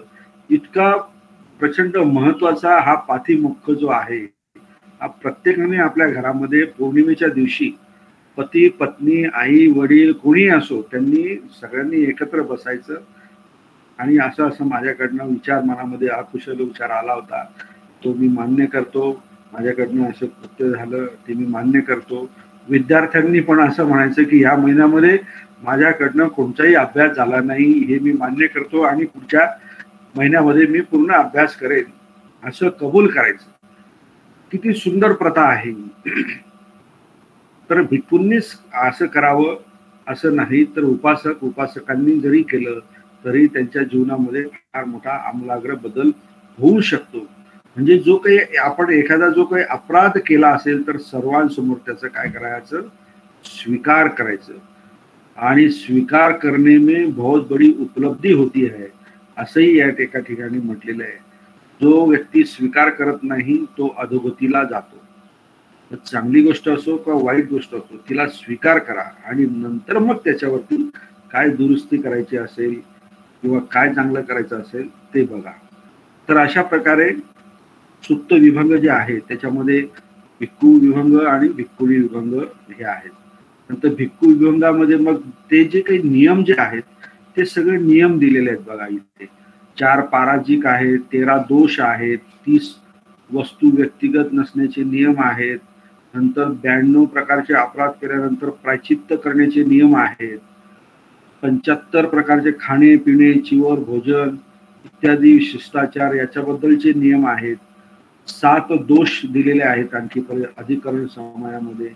आपसातली मतभेद भांडण सोडवण्याची पद्धत सुद्धा भगवान बुद्धांनी सांगितलेली आहे बघा.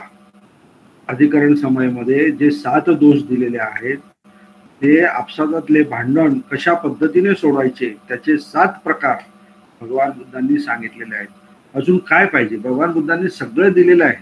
आपण स्वतः काही डोकं लावायचं नाही किंवा नवीन शोधून काढायचं आता गरजच नाही. मी तर म्हणतो मी ते तिकडे याला गेलो होतो लंडनला, तिथले जे गोमरे सर होते तर ते इतके वारंवार सांगत होते की भगवान Buddha has given too much, म्हणजे तुम्हाला फक्त आता त्याची स्टडी करायची आहे, त्याच्यानुसार वागायचं आहे, बाकी तुम्हाला नवीन त्याच्यामध्ये शोधण्याची काही गरज नाही. आणि ती खरंच खरी गोष्ट आहे. जे आहे ते समजून घेण्याची फक्त आपल्याला वेळ आहे. तर असे हे मतभेद सोडण्याचे व भांडण सोडवण्याची सुद्धा पद्धती सांगितली आहे. नंतर भिक्खुणी विभंग आहेत तर त्याच्यामध्ये किती किती दोष जे आहेत त्याचे नाव पण दिलेले आहेत. भिक्खू भिक्खुणी पाठीमुख्य पण दिलेला आहे. त्या दोघांमध्ये बऱ्यापैकी हे आहेत काय म्हणतात त्याला समानता आहे. नंतर खंदक, आता हा पण महत्वाचा भाग आहे. खंदकामध्ये तुम्हाला बहुतेक करून भगवान बुद्धांची जो जीवनाचा इतिहास जो आहे तो तुम्हाला मिळतो. म्हणजे त्यांचा जन्म जीवन, बुद्ध प्राप्ती कशी झाली, उपासक उपासिका यांचं वर्णन, भिक्खूंचे वस्त्र औषध भोजन समारंभ याचं सगळं सविस्तर वर्णन खंदकामध्ये आहे. त्यामध्ये एक महावग्ग आणि चुलवग्ग. तर महावग्गामधली बोधिकथा जे आहेत त्या जर तुम्ही वाचल्या तर त्याच्यामध्ये भगवान बुद्धांनी कशा पद्धतीने ज्ञान प्राप्त झालं आणि नंतर ते पंचवग्गीय भिक्खूंना कसे ज्ञान देतात. पहिला धम्मचक्र पवर्तन कशा प्रकारे होतो याचं सगळं वर्णन महावग्गामध्ये आहे. खूपच सुंदर आहे. तर ते सुद्धा वाचण्यासारखं आहे. इथे दिलेलं आहे बघा महावग्गामध्ये जे पंचवग्गीय भिक्खूचं प्रवर्जेचं वर्णन आहे. अन्यासी, वप्प, बद्य, महानाम, अस्सजीत, नंतर जटिल कश्यप, उर्वेला कश्यप, हे कश्यप बंधू जे आहेत त्यांचे प्रवज्जा कशी झाली, नंतर नंद आणि राहुलची प्रवज्जा कशी झाली, तसंच शिष्य आणि गुरु यांचे कर्तव्य वगैरे ह्या सगळ्या गोष्टी ह्या महावग्गामध्ये दिलेल्या आहेत. नंतर उपसुत खंडक पण दिलेला आहे. काळ, स्थान म्हणजे कशा पद्धतीने त्याच्या सीमा, किती लोकांनी एकत्र यायचं, किती वेळ बसायचं, ह्या सगळ्या त्या गोष्टी दिल्या. नंतर वर्षापनायिका म्हणजे वर्षावास हा महत्वाचा भाग जो आपण आता सध्या प्रत्येक वर्षी आपण तो करत असतो. तर त्याचे सगळे विधान जे आहे, आरंभ, काळ, ठिकाण, त्या काळामध्ये काय करायचं असतं याची सगळी माहिती जी आहे ती या वर्षापनायिकामध्ये दिलेली आहे. नंतर सगळ्यात शेवटचा भाग म्हणजे प्रवर्णा. प्रवर्णाचे पण नियम दिलेले आहेत. तर हे भेषज जे आहेत, ह्या भेषज जर तुम्ही बघितलं तर भगवान बुद्ध किंवा त्या काळामध्ये भिक्खू आपल्याला आजार झाल्यानंतर कोणते औषध वापरायचे त्याची सगळी माहिती आहे. सर्दी खोकल्यापासून तर थंडी ताप येण्यापर्यंतचे सगळ्या औषधांची नावं सुद्धा याच्यामध्ये दिलेली आहेत. आणि साधनेने पण तुमचा आजार कसा तुम्ही नष्ट करू शकता याचं सुद्धा त्याच्यामध्ये वर्णन आहे. सगळं काही दिलेलं आहे. नंतर चिवराबद्दल, नंतर कठीण चिवर जे आहे त्याच्याबद्दल माहिती आहे. असे हे सगळे माहिती महाखंडकामध्ये आहे. नंतर चुल्लवग्ग आहे, त्याच्यामध्ये कर्म समुच्चय म्हणजे उपसंपदा घेताना काय करायला पाहिजे, किंवा कर्म त्यात तर्जनीय कर्म कोणचे, प्रवाजनीय कर्म कोणचे, प्रतिसारणीय कर्म कोणचे, ह्या सगळ्यांचं त्या ठिकाणी वर्णन दिलेलं आहे. आता ह्या ठिकाणी बऱ्याचशा गोष्टी आहेत, ह्या सध्या तुम्ही घरी वाचू शकता आणि त्याच्यावर आणखी प्रकाश टाकू शकता. तर असा हा विनय पिटक आहे. तो विनय पिटक जो आहे हा बहुधा भिक्खूंशी संलग्न आहे, भिक्खूंशी संबंधित आहे, परंतु उपासकांनी त्यातली एकही गोष्ट घेऊ नये असं नाही. तर त्याच्यामध्ये औषधांचा पण भाग आहे, कर्माचा भाग आहे, नियमाचा भाग आहे, जेवणाच्या संदर्भात, निद्रेच्या संदर्भात. त्याच पद्धतीने आपण जरी वागलो तरी बऱ्याचशा गोष्टी आपल्या म्हणजे ज्या दुःखाच्या गोष्टी ज्या आहेत त्या नष्ट होऊ शकतात. तर असा हा विनय पिटक आहे. सुप्त पिटक आपण आधीच बघितलं. आणि त्याच्यानंतर शेवटचा पिटक जे आहे ते अभिधम्म पिटक, अतिशय महत्वाचा भाग अभिधम्म पिटक.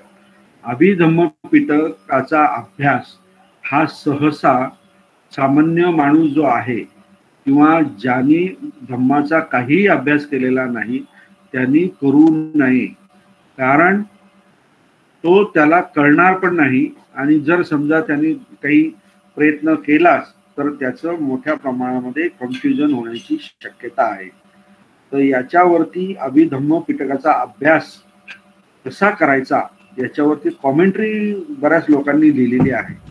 त्यामध्ये नारद जे आहेत त्यांनी खूप सुंदर कॉमेंट्री लिहिलेली आहेत की अभिधम्माचा अभ्यास कसा करायचा.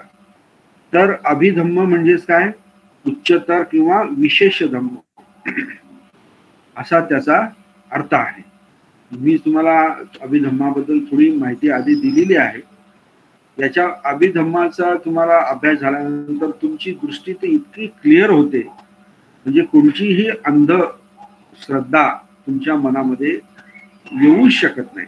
इतक्या क्लिअर कट धम्म वैज्ञानिक पद्धतीने म्हणजे सायंटिफिक लेवलनी भगवान बुद्धांनी दिलेला आहे. या ठिकाणी 3 ओळी दिलेल्या बघा. जो धम्म सुप्त पिटकामध्ये उपदेश रूपाने आहे, म्हणजे सुप्त पिटकामध्ये भगवान बुद्धांनी उपदेश दिलेले आहे, आणि जो धम्म विनय पिटकामध्ये संयम रूपाने आहे, म्हणजे विनय पिटकामध्ये भगवान बुद्धांनी संयम, कंट्रोल, नियम दिलेले आहेत. तोच धम्म, हे वेगळं काही नाही, तोच धम्म अभिधम्मामध्ये तत्वरूपाने दिलेला आहे. एवढाच फरक आहे फक्त, परंतु त्याचं स्टँडर्ड खूप हाय आहे. तर ह्या अभिधम्मामध्ये एकूण 7 ग्रंथ आहेत आणि ते 7ही ग्रंथ अगदी उच्च कोटीचे आहेत. त्यातला पहिला, एक मिनिट,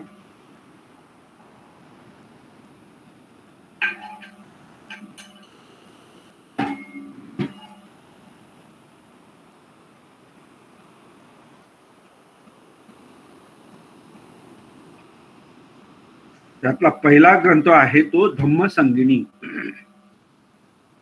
धम्माचा संग्रह, धम्मसंगिनी अशा पद्धतीचा तो आहे. आणि याच्यामध्ये भगवान बुद्धांनी 4 भाग केलेले आहेत.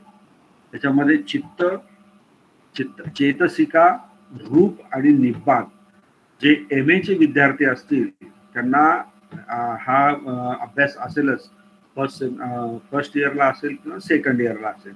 तर त्यामध्ये चित्ताची भगवान बुद्धांनी इतका सूक्ष्म अभ्यास केलेला आहे की त्यांनी प्रत्येक आपल्या त्या ग्रंथामध्ये चित्त किती प्रकारचे आहेत, चेतसिका किती प्रकारचे आहेत, नंतर रूप म्हणजे शरीराचे किती विभाग आहेत, त्यानंतर निब्बाणाबद्दल सगळ्यात शेवटी माहिती दिलेली आहे.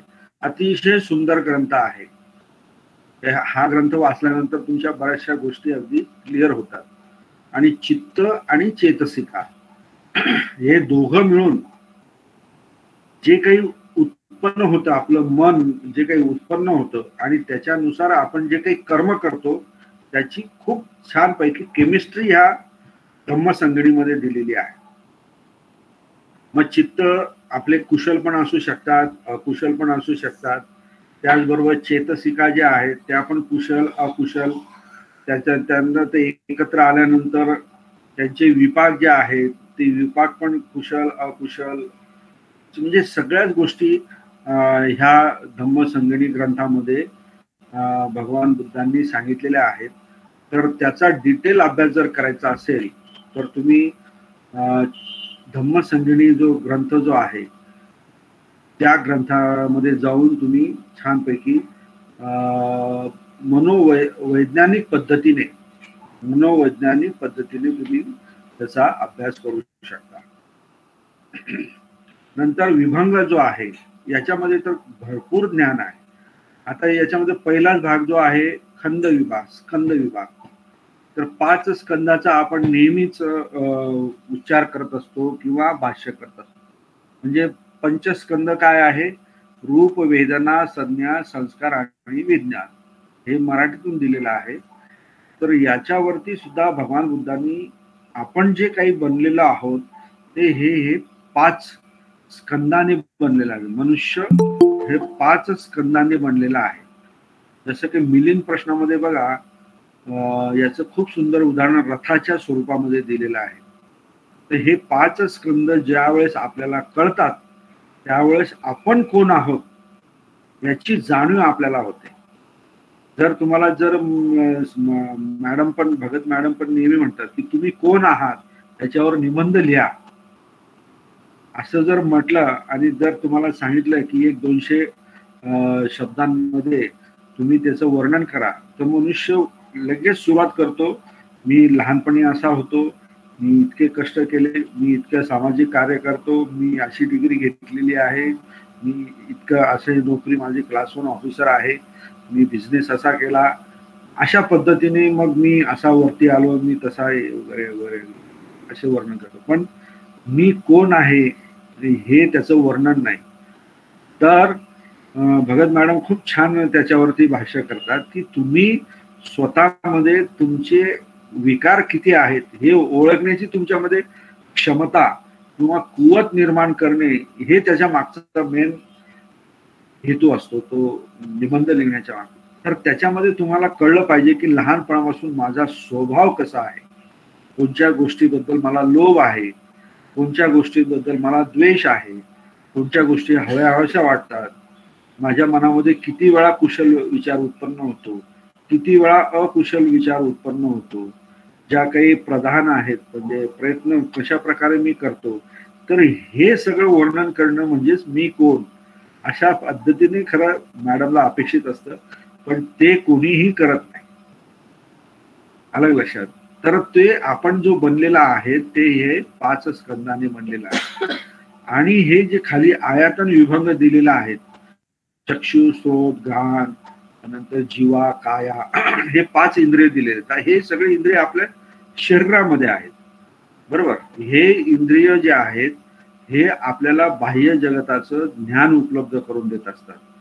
चक्षु आपल्याला रूप दाखवतो, स्त्रोत आपल्याला आवाजाची जाणीव करून देतो, घ्राण म्हणजे नाक आपल्याला गंधाची जाणीव करून देतो, जिव्हा म्हणजे आपल्याला वाचा जी आहे त्या वाचेच्या संदर्भामध्ये आपल्याला ते मदत करत असतो, काया जी आहे म्हणजे त्वचा जी आहे ती आपल्याला थंड गरम वगैरे स्पर्श जो म्हणतो ना आपण त्याची आपल्याला जाणीव करून देत असतो. तर हे जे आयतन विभाग जे आहेत त्याचाही इतका सुंदर भगवान बुद्धांनी हे दिलेलं आहे. 6वा जो आहे मन, आयतन. आयतन म्हणजे खिडकी, त्याच्या खिडकीच्या रूपाने आपण सगळ्या जगामध्ये बघत असतो किंवा कार्य करत असतो. तो मनाचा विषय जो आहे काय आहे, धर्म म्हणजे इंद्रिय आणि त्यांचे विषय याच्याबद्दलची माहिती आयतन विभागामध्ये दिलेली आहे. आणि नंतर धातू पण हे दिलेले आहेत, तेच धातू आहेत. हे सगळे काय आहेत, चक्षु, श्रोत वगैरे हे सगळे काय आहे, धातू आहेत. त्याच्यामध्ये 7वा जो आहे हा एक मानसिक धातू ऍड केलेला आहे. नंतर सच्च विभंग आहेत, म्हणजे काय, सत्य विभाग, 4 आर्य सत्य. हे तर सगळ्यांना माहित आहे, याच्यावरती बरेच जण भाषण पण करतात, सगळेजण सांगतात, परंतु पालन कोणी एकत्र करत नाही. आणि त्याच्यातले आणखी जे दीप जे आहे गोष्टी समजण्यासारख्या त्याही कोणी समजून घेत नाही. फक्त माहिती आहे एवढ्यापर्यंत आपण पोहोचलेलो आहोत. ठीक आहे, काय हरकत नाही, आपण प्रयत्न तरी करतो आहोत. हळूहळू लोक याच्यामध्ये पुष्ट होत जातील. नंतर इंद्रिय विभाग आहेत, म्हणजे 22 इंद्रिय आपल्या शरीरामध्ये असतात. ते इंद्रिय जे आहेत ते या ठिकाणी दिलेले आहेत. 22 इंद्रिय म्हणजे एखादी अशी संस्था जी असते आणि त्या संस्थेमार्फत चालणारे जे कार्य जे असतं त्याला आपण इंद्रिय म्हणतो. आता चक्षु हे एक इंद्रिय आहे, तो एक आपल्या शरीरातला एक स्वतंत्र भाग आहे. तर त्याच्या माध्यमातून बघणे, रूपाला बघणे हे कार्य होत असतं. तो त्याचा स्वायत्त भाग आहे. तुम्ही तो भाग काढून टाकला तर तो कार्य दुसरं कोणीही करू शकत नाही, त्याला आपण इंद्रिय म्हणतो. तर असे हे 22 इंद्रिय दिलेले आहेत. आणि त्याच्यामधले हे नैतिक इंद्रिय जे आहेत हे फार महत्वाचे आहेत. कोणाला श्रद्धा इंद्रिय कोणाचं पुष्ट असतं तर तो श्रद्धावान होतो. कोणामध्ये वीर्य म्हणजे काय, साहस करण्याचं जर त्याची इंद्रिय जर सक्षम असेल तर तो धाडसी बनतो. प्रज्ञा ज्याची पुष्ट असेल तर तो प्रज्ञावान बनतो. तर असे हे अनेक भाग जे आहेत ते आपल्याला अभिधम्मामध्ये शिकायला मिळतात. त्यानंतर पश्चायकार विभंग. आता तुम्हाला सांगितलं की दुःख कसं निर्माण होतं.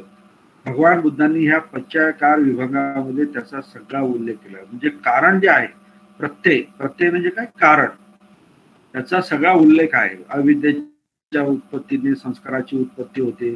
अविद्या संखारा, आपला अविद्या संखारा, अविद्या पश्चाय संखारा वगैरे, संखारा पश्चाय विज्ञान वगैरे वगैरे हे सगळ्यांना माहीत आहे.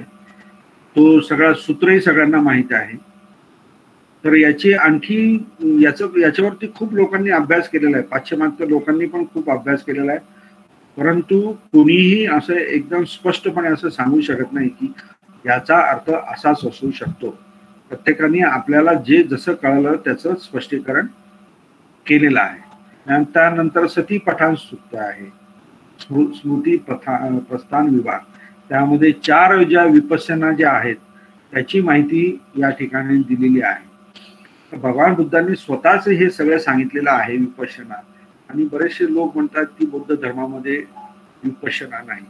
कारण का, तर बाबासाहेबांनी सांगितले नाही. म्हणजे कुठल्या कुठे काही अर्थ लावून ज्या काही चांगल्या गोष्टी आहेत त्याच्यापासून लांब जाण्याचं जे काही समाजामध्ये एक खोड जी आहे ती आपल्याला दिसून येते. तर भगवान बुद्धांनी 4 विपश्यना ज्या आहेत त्या इतक्या सुंदर सांगितलेल्या आहेत आणि ह्या विपश्यनेच्या माध्यमातून तुम्ही अरहंत पद प्राप्त करू शकता इतकं स्पष्ट वर्णन भगवान बुद्धांनी केलेलं आहे. त्यानंतर सम्मापधान म्हणजे प्रयत्न म्हणजे योग्य प्रयत्न. तर कसे केले पाहिजे ते चित्ताच्या लेव्हलला केलं पाहिजे, बुद्धीच्या लेव्हलला केलं पाहिजे.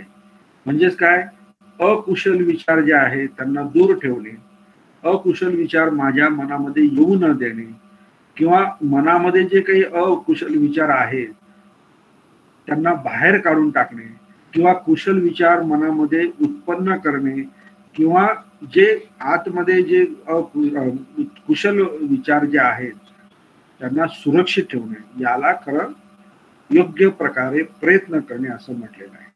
खूप सुंदर भगवान बुद्धांचा धम्म हा खूप सुंदर आहे.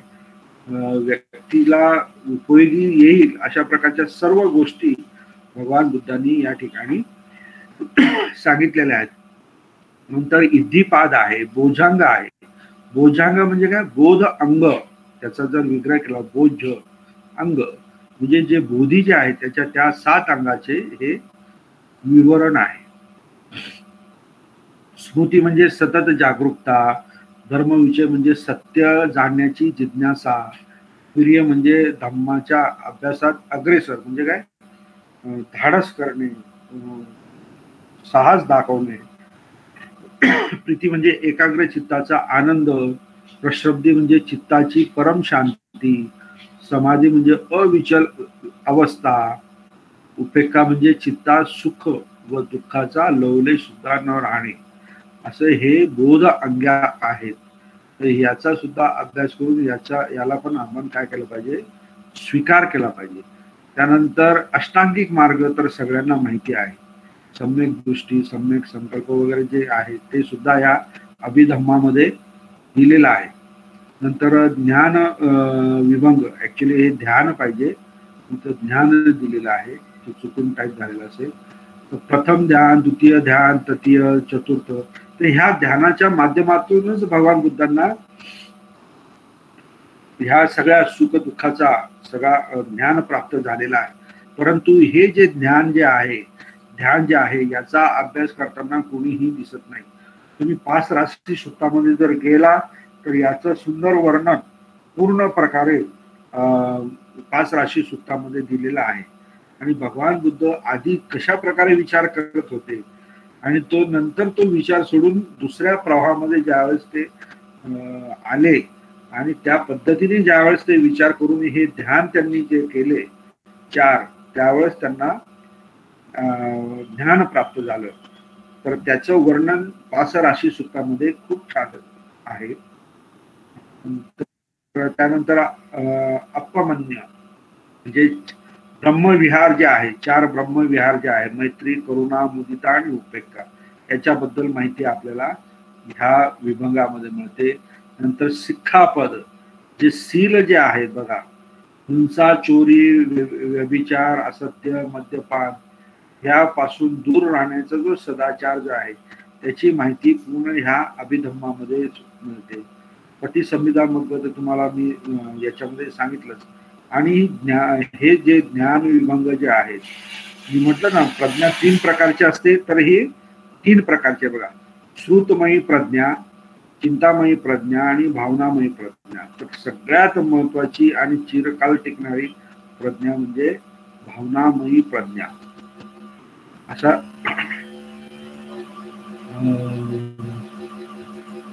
असा त्याचा अर्थ होतो, भावनामयी प्रज्ञा.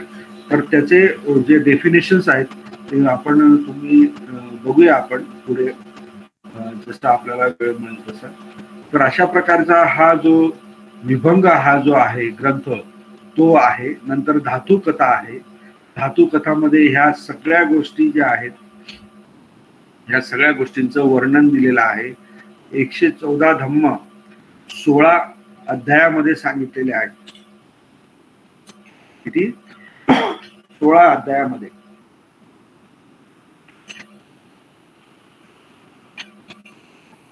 नंतर पुग्गल पन्याती हा सगळ्यात महत्वाचा आणि सुंदर ग्रंथ आहे. हा तर ग्रंथ प्रत्येक व्यक्तीने वाचला पाहिजे, कारण याच्यामध्ये मनुष्य स्वभाव याचं वर्णन भगवान बुद्धांनी केलेलं आहे आणि प्रत्येक वेगवेगळ्या स्वभावाचे असे 390 व्यक्तीचं वर्णन ह्या पुग्गल पन्यातीमध्ये केलेलं आहे. 147 भागामध्ये तुम्हाला 191 स्वभावाचा मनुष्य सापडणार नाही. इतकं सुंदर विवेचक, इतका सूक्ष्म अभ्यास भगवान बुद्धांनी केलेला आहे. आणि हे जर तुम्ही जर वाचलं तर तुम्हाला समोरचा व्यक्ती कोणत्या स्वभावाचा आहे याची पण तुम्हाला ओळख लवकर होईल. तुम्हाला म्हणजे दुसऱ्याकडनं न फसण्याचे चान्सेस जास्त आहे.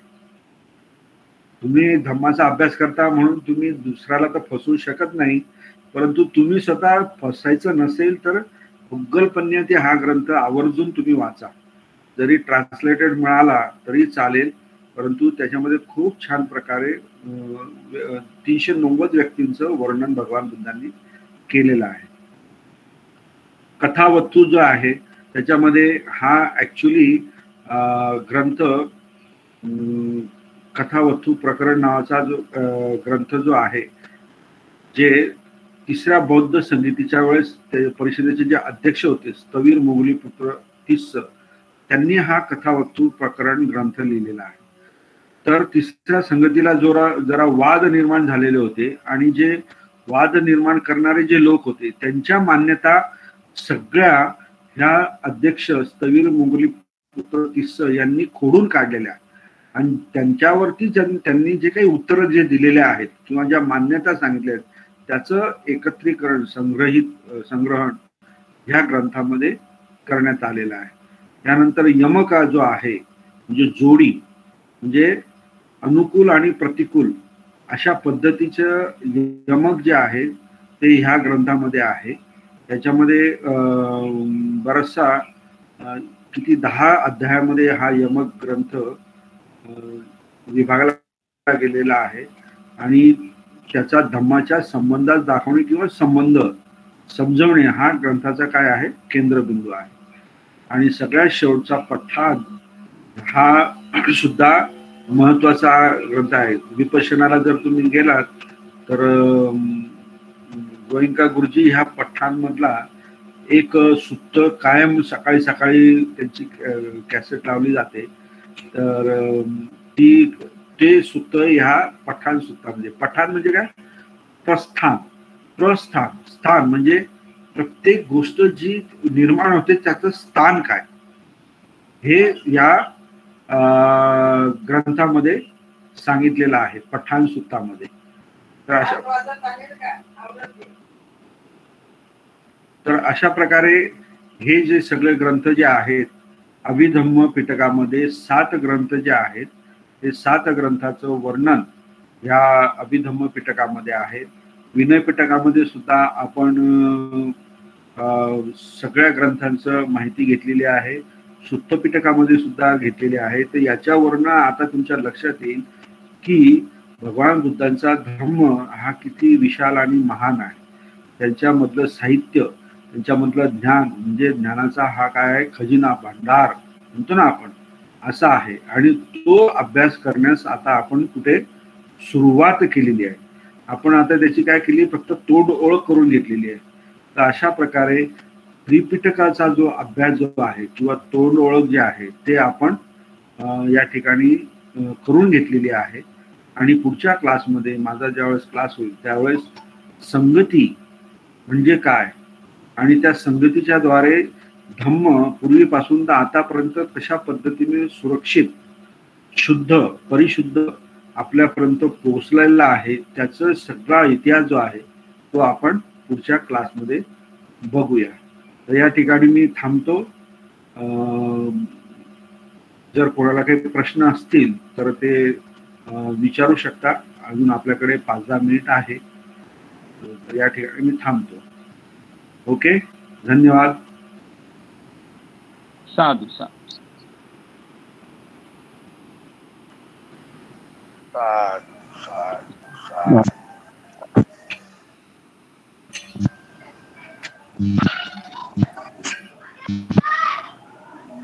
सर बोला.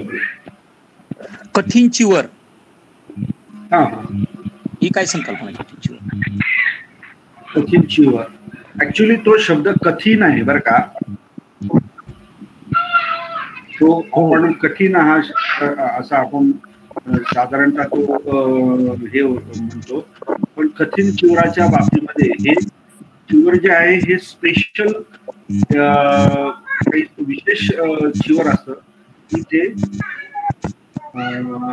भिक्खूला चिवर प्रदान करण्यासाठी एक विशेष पद्धतीने ते तुम्हाला द्यायचं असतं आणि ते स्वतः शिवायचं असतं. ते असं रेडीमेड नसतं, ते उपासकांनी ते स्वतः तयार करायचं असतं, म्हणजे तुकडे तुकडे म्हणतो ना आपण. त्याच्या मागची कठीण चिवरचं एक सुत्ता आहे. ते सुत्त वाटलं तर मी तुम्हाला पाठवून देईन. त्याच्यामध्ये त्याचं संपूर्ण वर्णन आहे, ते तुम्हाला मी पाठवून देईल वाटलं. Okay okay.